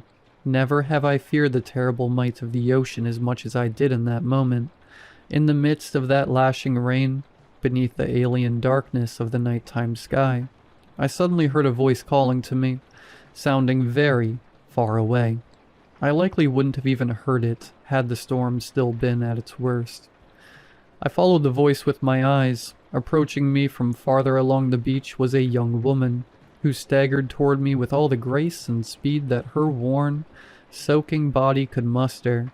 When she finally reached me, she was drained of her energy, and was reduced to heavy panting that prevented her from speaking for some time. "Are you all right?" I asked her, then realized I could provide a more apt question. "Are you hurt?" She shook her head then, finally catching her breath, said, "No, but I need your help. There's a man over here who can't stand. I think he has a broken leg." "Where is he?" "There." She pointed toward the darkness that she had just emerged from, and I immediately understood that I had asked another foolish question. "I can't lift him by myself. Please, I need your help." The woman turned and made her way back in the direction from which she had come. I prepared to follow after, but, remembering my original purpose for stopping there, offered one final glance at the body of the pilot. Where was once a corpse, now was only sand. The body of the pilot was gone.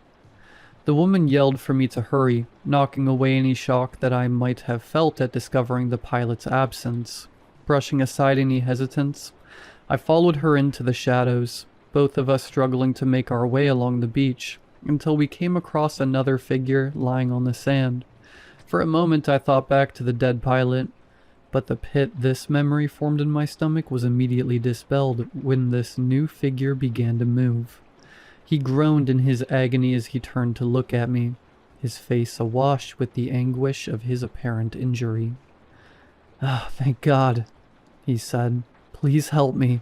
Get me out of here." "It's going to be all right, sir," I said, not knowing if that was true. "Where are you hurt?" "My legs," he yelled. "All right," I said. "We're going to help you, but we need to get you out of the rain first." "There's a cave nearby," the woman said. I saw it further inland. "We can take him there." "All right," I said. "Then we need to move now. I'll get him. You just lead us to that cave." I positioned myself behind the agonized man and wrapped either arm beneath his armpits and up over his shoulders. After signifying to the woman that I was ready, we began our trek through the darkness, her leading the way while I, walking backwards, dragging our companion through the sand. Soon the terrain became more rough as sand transitioned to less agreeable surfaces, and the sounds of his pain began. He groaned and yelled as I dragged his ruinous body across stones and branches and sharp thorns. Our trek seemed to go on for hours. during which my own heavy, exhausted body begged for me to abandon my charge and leave the man to his fate. I barely remember reaching the cave, which seemed to spring up out of the gloom like a waiting tombstone. Once inside, I placed the injured man against one of the cool earthen walls. The relief of losing my burden overwhelmed me so greatly that I too collapsed on the cave floor, my strength completely lost. I intended to only lie there for a brief moment while I recovered some of my energy, but soon the exhaustion that had overtaken me grew far too powerful, and I once again fell unconscious, my mind as dark as the surrounding cave. I awoke to the sound and heat of a crackling fire. I enjoyed its warmth, though inside I possessed a chill that seemingly no flame could ever chase away. When I opened my eyes, I saw the orange glow of the blaze, which rested just beyond the mouth of the cave. Sitting in front of the fire were two silhouettes. Behind them was nighttime darkness. I could see twinkling white stars beyond the figures' heads, indicating that the storm had finally ceased, but not much else. Sitting up required the immense task of ignoring my screaming head. I looked around, taking in my surroundings, while I waited for my mind to stop dancing. The chamber of the cave I was in, well, appearing to be fairly small, extended beyond where the light of the fire could reach. I didn't know how far it went, or what passage were hidden deep within the shadows, but the distant sound of dripping water told me that there was considerably more to the cavern than what I could see. I forced myself to my feet, rising as high as I was able. The low roof of the cave forced me to crouch to about half my full height, and shuffled my way toward the two figures in front of the fire. As I approached, I noticed the injured man lying near the blaze. He appeared to be unconscious, and in the flickering firelight I could see the gentle rise and fall of his chest. He had been stripped to his underwear, and I caught a glimpse of the pair of horrible bruises that covered either of his legs in huge blotches, looking like tattoos of raging hellfire. One of the silhouettes noticed me and turned in my direction. I recognized the look of the young woman, her face dancing in the shadows produced by the blaze. She offered me a concerned smile. "You're awake," she said. "How are you feeling?" "Everything hurts," I said, "but I'm alright." I looked at the unconscious man. "How is he?" "Broken legs." It was the other figure who talked. He was a burly-looking man with a bushy, thick beard of gray that matched the grizzle in his voice.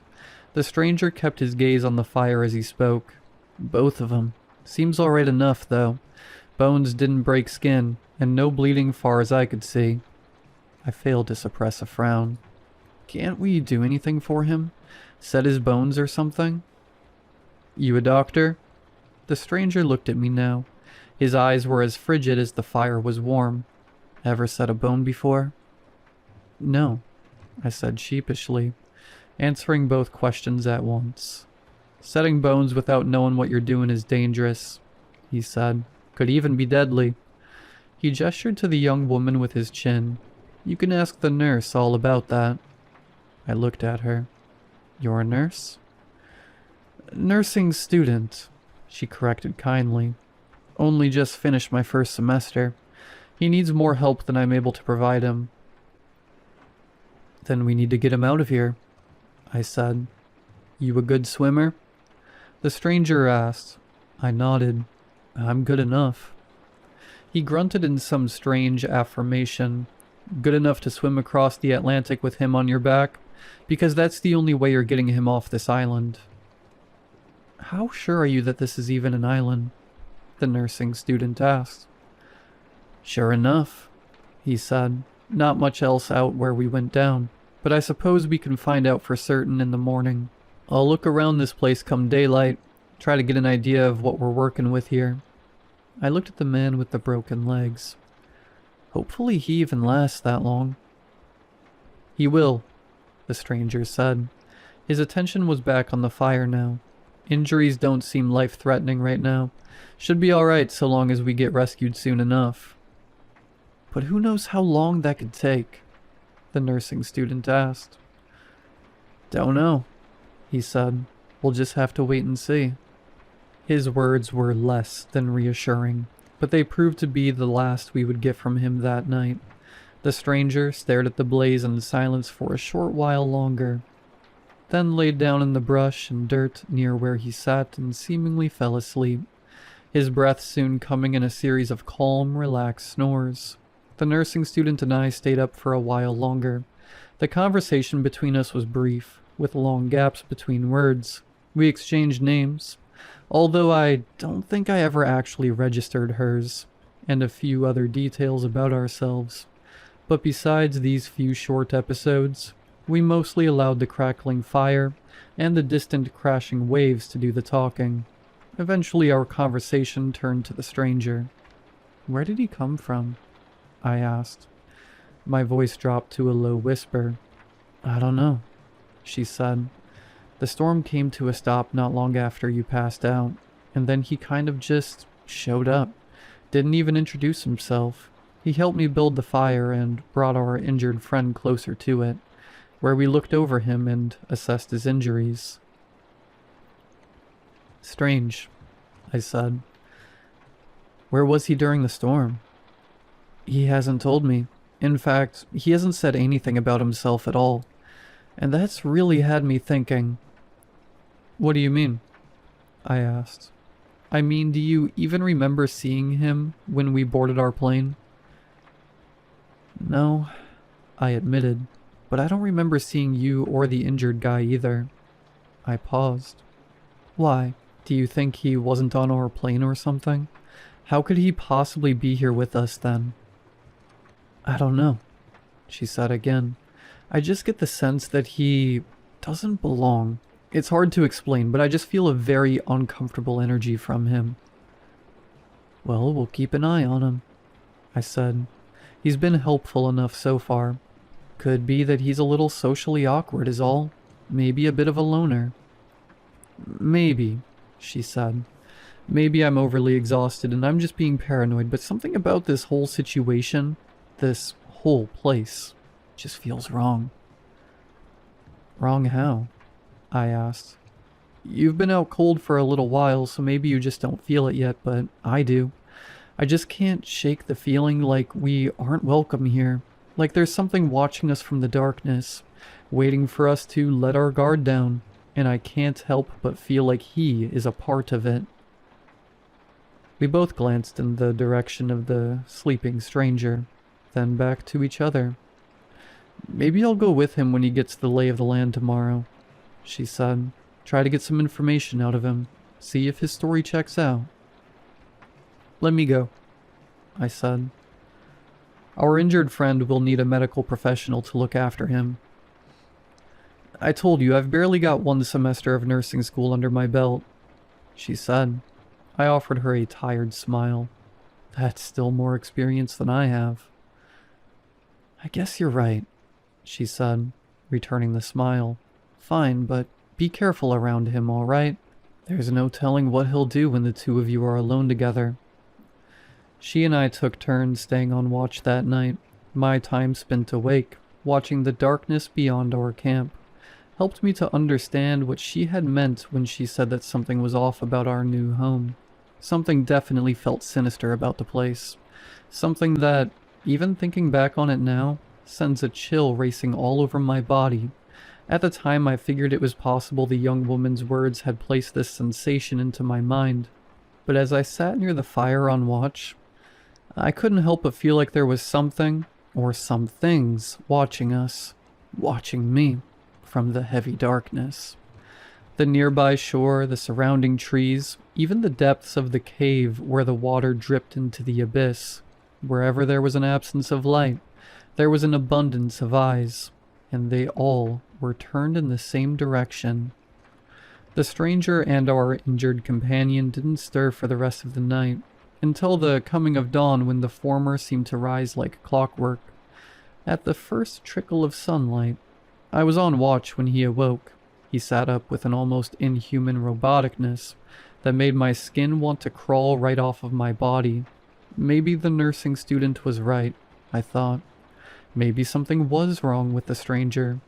Or maybe her paranoia had infected me too. It was difficult to tell. The young woman and the injured man awoke shortly after, but the latter was in a state of such pain and agony that he was practically incoherent and drifted between states of consciousness the way parts of our plane surely drifted along the surface of the nearby ocean. The stranger didn't speak for nearly an hour after walking. He sat in his same spot, stoking the fire and resupplying it with fresh kindling, before abruptly standing and saying to nobody in particular, "Going to take a look around, see what I can find." "I'll come with you," I said, perhaps too quickly. He offered me an apathetic look. "Would be able to move more quickly on my own." "You're also more likely to hurt yourself and not have anybody to come help you," the nursing student said. She knelt next to the semi-conscious injured man and felt his forehead. I could tell by her grimace that he was likely running concerningly warm, despite what his intermittent shivers would have suggested. The stranger thought about this for a moment. "All right, but keep up." I nodded, climbed to my feet with a groan, and offered the nursing student and her patient one final glance before departing into the unknown with the stranger. I had the strangest fear that I would never see either of them again. This fear was later proved to be unfounded, of course. I would still see one of them yet, at the very least. I followed the stranger back to the beach, which looked so much smaller in the morning sunlight. The azure ocean, more inviting than its obsidian counterpart, was still just as imposing in its vastness as its nighttime self, even in the light of day. It was obvious that the endless body of water could easily swallow us whole if it chose to, and I didn't intend to give it a reason to do so. I still saw no sign of the plane wreckage, and figured it had either long since sank to the bottom of the ocean, or had otherwise drifted beyond the gently crashing waves to a point that I could not see with my naked eye. The stranger drew a deep line in the sand with his boot. "Gonna get an idea of how far around this island is. See if we can make a full loop of it in a decent time." He started walking, not waiting for me, and I hustled to square up next to him. Each step through the heavy sand felt like trudging through a dense pool of water to my aching body, but the stranger hardly seemed to notice the extra effort. After that, we'd best head inland and look for a water source. That's most important of all. His words made me realize just how thirsty I was. The creeping pain of dehydration hurt more than any pangs of hunger that I felt. My head pounded with the absence of water. My pulpy, scabbed tongue screamed for mercy. "How long do you think we'll be here?" "Could be days," he said bluntly. "Could be years." Years? The word felt impossible on my swollen tongue. He nodded without looking at me. "Not every missing flight gets found. I heard about a flight filled with college students that went down over this very stretch of the Atlantic a number of years ago. They eventually had to give up the search, probably much more quickly than you'd like to know." I frowned at the thought, but said nothing.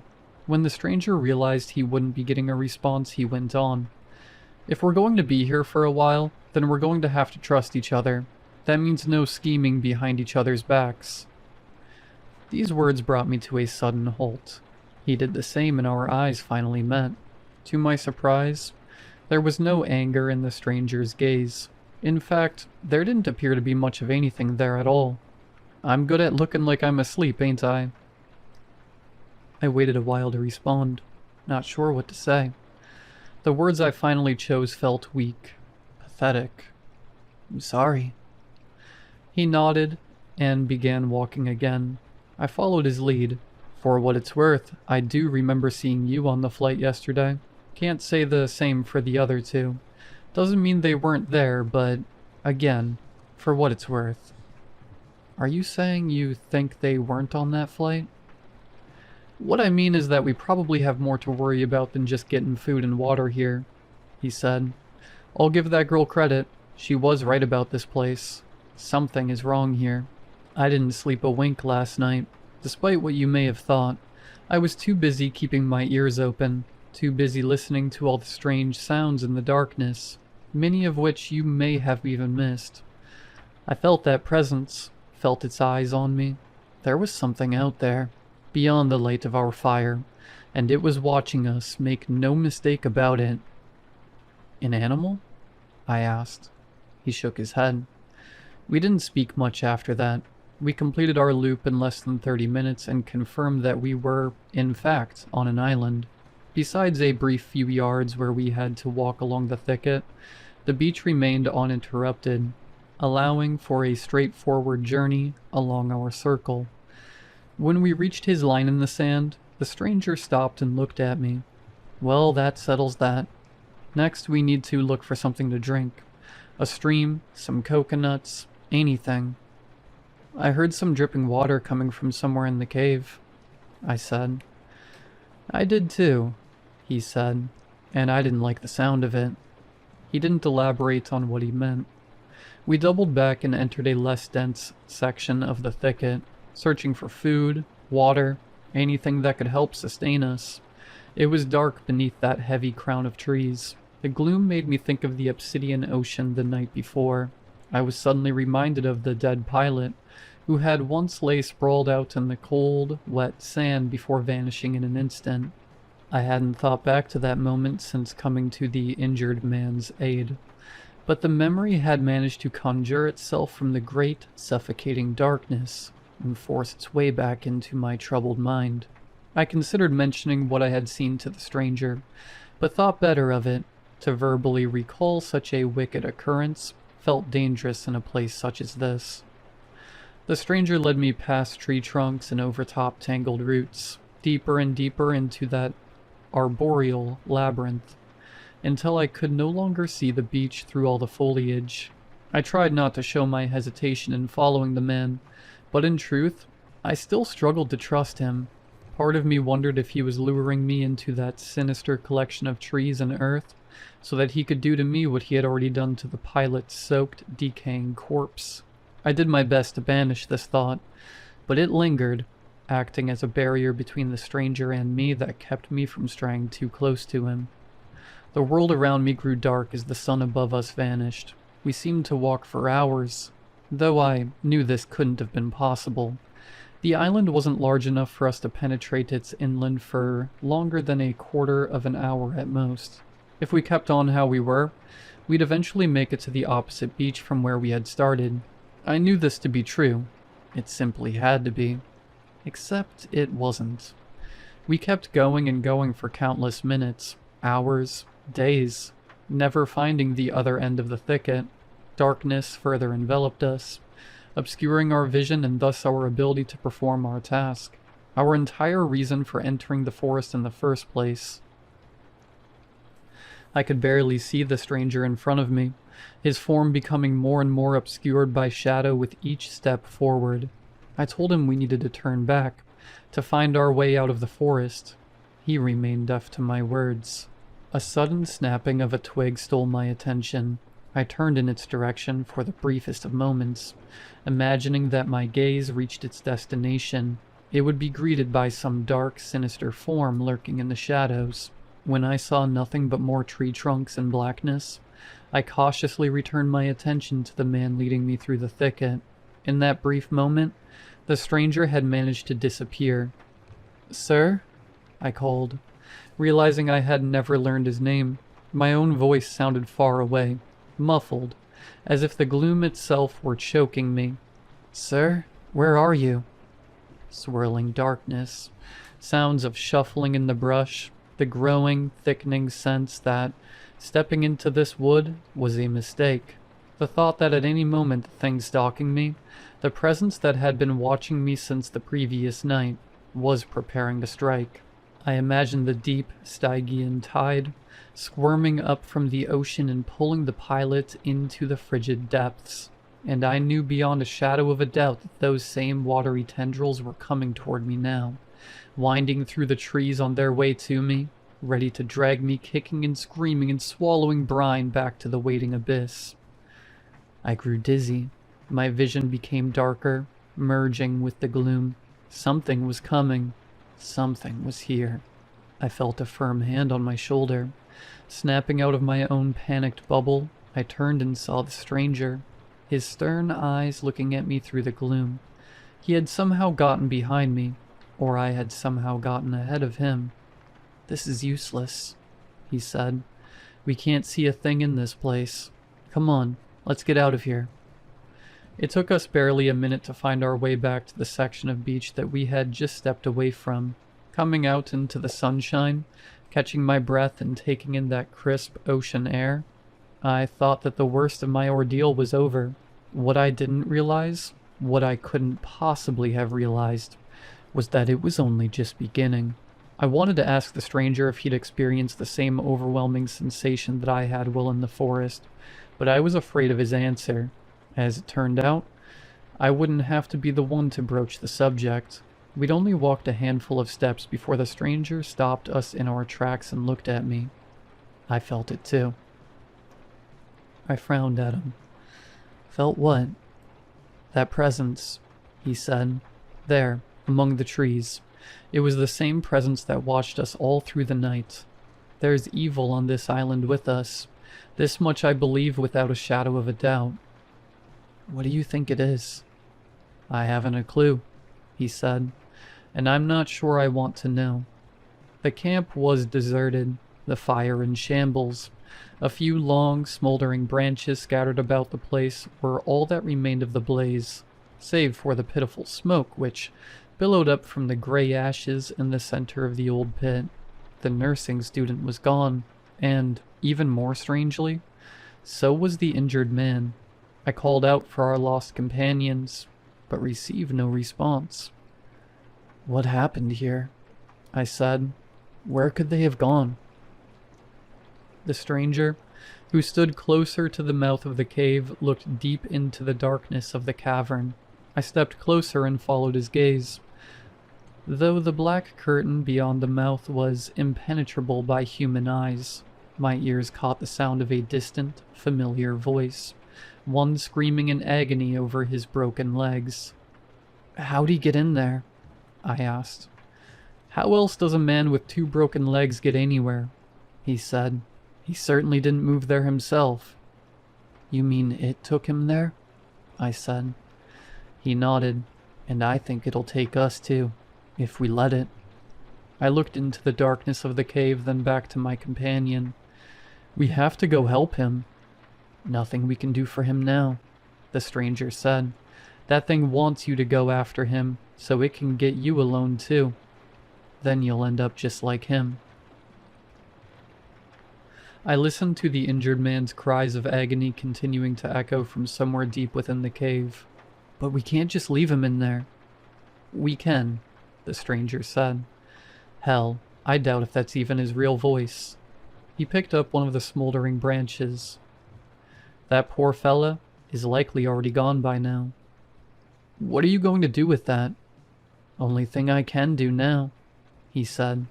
"Gonna burn this whole place to the ground and pray that the fire is enough to purge the evil that rots here, or at the very least, keeps it contained to that cave."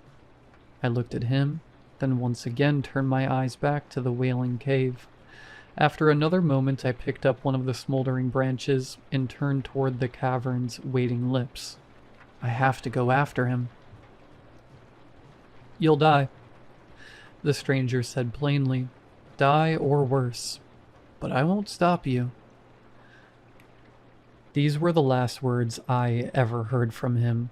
Without looking back, I blew on my smoldering branch in order to reignite some of its flame, ducked into the shallow mouth of the cave, and allowed the darkness to take me. My makeshift torch did little to light the way ahead, and so I was forced to use the injured man's agonized cries to guide me through the squirming, smothering darkness. I thought about the presence. How long had it been on this island? Centuries? Eternities? Some time immemorial, just waiting for poor castaways like us to arrive on its demonic shores. I couldn't ever know, nor was I sure I even wanted to. I understood that the stranger was right about this most likely being a trap. I was almost certainly shuffling toward my own death, but I couldn't bring myself to turn back around. I had to know for sure whether the injured man was down there, If I abandoned him without knowing the truth, it would have haunted me for the rest of my life, as long or as short as that was meant to be. The injured man's voice came from everywhere and nowhere. Sometimes it seemed suddenly to grow louder, then just as quickly fade away. Soon it disappeared entirely, replaced by the sound of dripping water, which was itself replaced by the sound of a small, flowing stream. By now I was certain that the injured man wasn't actually down there, but I couldn't turn back. The presence was guiding me forward. The only reason it allowed me to continue on was because I was choosing to bend to its whim. To defy it would surely only bring about my premature doom. I saw the stream of water, which looked to flow out from a nearby wall, only to quickly disappear beyond my torch's glow, back into the waiting gloom. A silhouette crouched there, greedily drinking from the stream. As I drew within arm's length of the running water, I realized the silhouette had become, or it always was, my own shadow. Doing what I so desperately wished I could do. I suddenly forgot all about the injured man and his agonized cries. I forgot about wanting to leave that cave, about wanting to go home.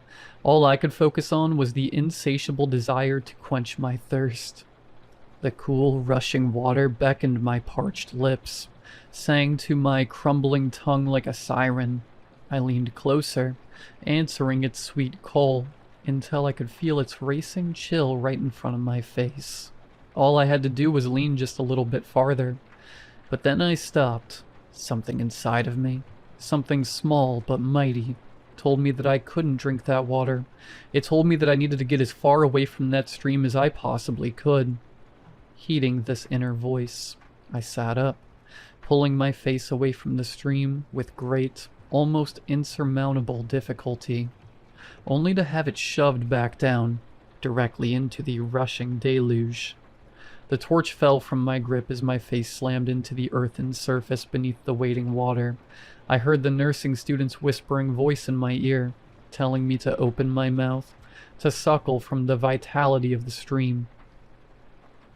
I fought to keep my dry, crackled lips shut against the antagonizing flow for as long as I could, but soon the voice's suggestion, or maybe even my own, forced those same lips open and allowed the water to enter me freely. Its cool, soothing touch ran over my teeth and embraced my aching tongue. I sat there, my face pressed against the stream for close to 30 seconds, sure that my fate was to drown there in the dark. My body no longer my own. But then I felt the pressure against my skull lessen, and I managed to pull away. I sat there, soaking wet and gasping, for only a few short moments before I snatched up my torch, still barely alive with its red glow, and rushed away from the stream, back in the direction that I thought I had come from. I heard the woman's voice telling me to wait, but I ignored her. I just kept going. Kept fighting my way through the dark, slicing through the shadows with my torch like a scythe through wheat. It was already dusk when I finally emerged from the cave. Hours somehow had passed while I was deep within the bowels of the island. I stood up and rushed past the remnants of the fire, calling for the stranger, asking him where he was. It wasn't until I found his own branch lying in the brush, no longer smoldering but dead and cold, that I understood his fate. And yet still I called for him. "Sir," I said, "where are you?" "Gone." I turned around at the sound of the nursing student's voice. She was in the mouth of the cave, her body having found a way to stand fully upright, despite the aperture only providing enough space for her to crouch. When she saw that I saw her, she smiled kindly at me, or perhaps he was never there to begin with. I stared at her for several long seconds. I had so many burning questions that I wanted to ask her, but no voice with which to ask them, and so I remembered some of the stranger's final words, and did the only thing I thought I could. I threw my torch into the nearby brush, and I watched the fresh blaze grow. I looked back at the nursing student. I expected her to recoil back into the cave, cursing in some ancient, furious language as the inferno began to consume the surrounding foliage. Instead, she just looked at me and continued to smile. It wasn't a sinister smile. Her lips didn't curl away from impossibly long, sharp fangs or twist into a devastating smirk. It was the subtle, close-lipped smile that you offer a stranger who you lock eyes with, while you both wait for your drink at a coffee shop. At the time, I didn't understand what she had to smile about, but I do now. She was smiling because she had won. The island was swallowed by the flame. Its bright blaze attracted the attention of a nearby fishing barge, which made its way to the unintended beacon, thus coming to my rescue. I stood on the ship watching the island disappear behind us, its all-consuming inferno visible for hours, before finally falling out of sight. The authorities found no sign of anybody else surviving that plane crash. As far as they understood it, I was the only person to make it to that island alive. An act of God, they said. I might have called it something else. With great difficulty, I returned to my normal life, and in the coming weeks, I thought that everything had gone back to how it was supposed to be. I thought I was free from whatever it was that tormented me on that island. I thought it was gone forever. But I was wrong. I started feeling that presence, that evil, rising up inside of me just a few days ago. It whispers in my ear while I try to sleep, torments me in my dreams. I had thought I'd escaped its terrible grasp, but I realize now that it had purposely let me go. It had let me go because it knew I was taking it with me. I can't help but think it would have been better if I had just died in that plane crash, had I simply perished like all the others. The presence would still be trapped on that island. It haunts me even now, as I struggle to write these final words. I feel it slithering down my throat and coiling in my stomach like some otherworldly parasite, or like a cold, flowing stream of water. Thanks to me, the presence from the island has escaped from its eternal prison. It's inside of me now, and I don't think it intends to stay there for long.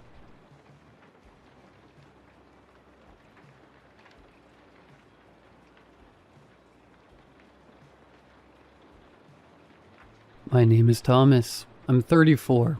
I live in a one-bedroom flat on the edge of the city, and I've spent the last 9 years processing claims at Sentinel Insurance. Cubicle 14B, 4th floor. The beige carpet still smells faintly of burnt coffee, no matter how many times they clean it. The job is exactly as exciting as it sounds. I scan forms, check boxes, forward to compliance. I wear the same gray trousers every Monday.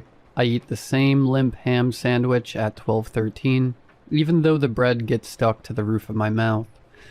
The clock above the break room sink runs 3 minutes fast, and we've all silently agreed never to mention it. Nothing ever changed. That was the comfort. Until last Tuesday. I arrived at 8:47 like always, nodded at Petra from accounting. She never nods back, and dropped into my chair. My monitor was already on. Someone must have logged me in already. On the screen was a new email, new subject, sender, compliance.sentinel. Effective immediately, all employees will now report their dreams to the 7th floor. Failure to comply will result in retroactive non-existence. Thank you for your continued cooperation. I laughed once, a short, ugly bark that made the guy in 14C glance over. I deleted it, checked trash, sent items, server log, gone. Fine. Corporate spam gets weirder every quarter. At 9:15, the printer in the corner started spitting paper. Not forms, blank sheets. Hundreds. Maybe 1,000. Each one had a single line typed in the exact font we use for policies. You already dreamed this. My hands wouldn't stop shaking. I dropped half the stack and had to crawl under the desk, smelling that old carpet mixed with something sour, like the inside of my gym bag after I stopped going. I fed them into the shredder. It made a wet chewing sound, then died from a soft pop.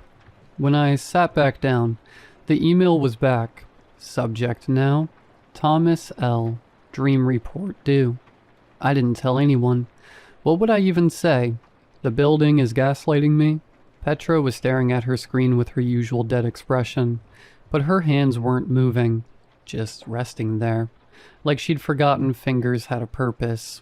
By lunch, the absurdity had settled in my chest like a second, heavier heartbeat. I took the elevator to the 7th floor. The button hadn't existed yesterday. Now it glowed a soft, embarrassed red, like it knew it shouldn't be there. The doors opened onto a hallway that looked exactly like mine, except the carpet was soaked. Not damp, but wet. My shoes made this pathetic squelching sound with every step. I stood there for a weirdly long time. It reminded me of stepping in dog crap on the way to my dad's funeral, and then sitting through the whole service smelling like it while everyone hugged me. At the far end was one door. Golden plaque. Dream compliance. I knocked. No answer. I tried the handle. It turned, and I stepped into my own cubicle. Same coffee stain, same photo of my ex-wife I keep forgetting to throw away. Only I was already sitting there. The other me looked up, smiling the way I smile when I'm pretending everything is fine, and said, "You're late with your report." I bolted, heart hammering, breathing loud in my own ears, shoes squelching all the way back to the elevator. The hallway walls started to look soft, like they might cave in. Then suddenly I was back on 4, standing in front of the printer. It was printing my childhood bedroom, one sheet at a time, blue wallpaper with sailboats, the crack in the ceiling, the stupid nightlight I was ashamed to still need at 9. I just stood there watching the pages come out. For a long time, didn't move, didn't speak, just let the warm paper pile up against my shoes. That night I didn't sleep. I sat on my balcony smoking the last 3 cigarettes I swore I'd quit, crying a little but mostly just staring while the city lights blinked in perfect unison, like they were all breathing together. I kept thinking about how my ex said, I lived like a ghost who was scared of his own apartment. She was probably right. Wednesday, everything got worse. Every meeting now had an extra chair. No one sat in it, but the chair was always warm. During the 10 a.m. sync, my boss, Mr. Heller, announced that quarterly targets were adjusted upward by 300%. He said it while staring at the empty chair like it was taking notes. Then, without turning his head, he asked me, "Have you filed your non-existence paperwork yet, Thomas?" I laughed. He didn't. At 14:30, the lights dimmed until the whole office looked bruised. The air tasted metallic. I walked to the window and pressed my forehead against the glass for what felt like forever, just breathing fog onto it and wiping it away again and again. Down below, the trams glided in total silence. No tracks, no effort. That's when I felt it. Not a presence exactly, more like the negative space where a presence should be. The office itself had noticed I was still here. Every time I tried to name it, entity, hallucination, breakdown, the thought got gently crossed out and replaced with the next item on my to-do list, like it was erasing my own thoughts. I went back to my desk and typed this dream report with shaking fingers, full of typos I didn't bother fixing. I dreamed the universe was a filing cabinet. One drawer was stuck. Inside it was me, still trying to close it, while my ex yelled at me, and the whole thing smelled like burnt coffee and dog crap. I hit send. The reply came instantly. Approved. Please report to the 7th floor for processing. Now the entire floor was empty. Not abandoned, but erased. Cubicles still there, but all the personal touches gone. No photos, no plants, no half-eaten protein bars. Just perfect, humming nothing. I took the elevator again. This time the button for floor 7 was the only one that worked.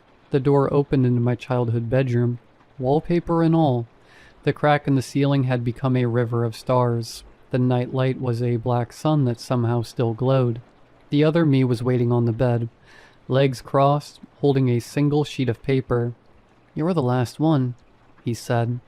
His voice was mine, but older. The rest filed their non-existence weeks ago. They're happier now.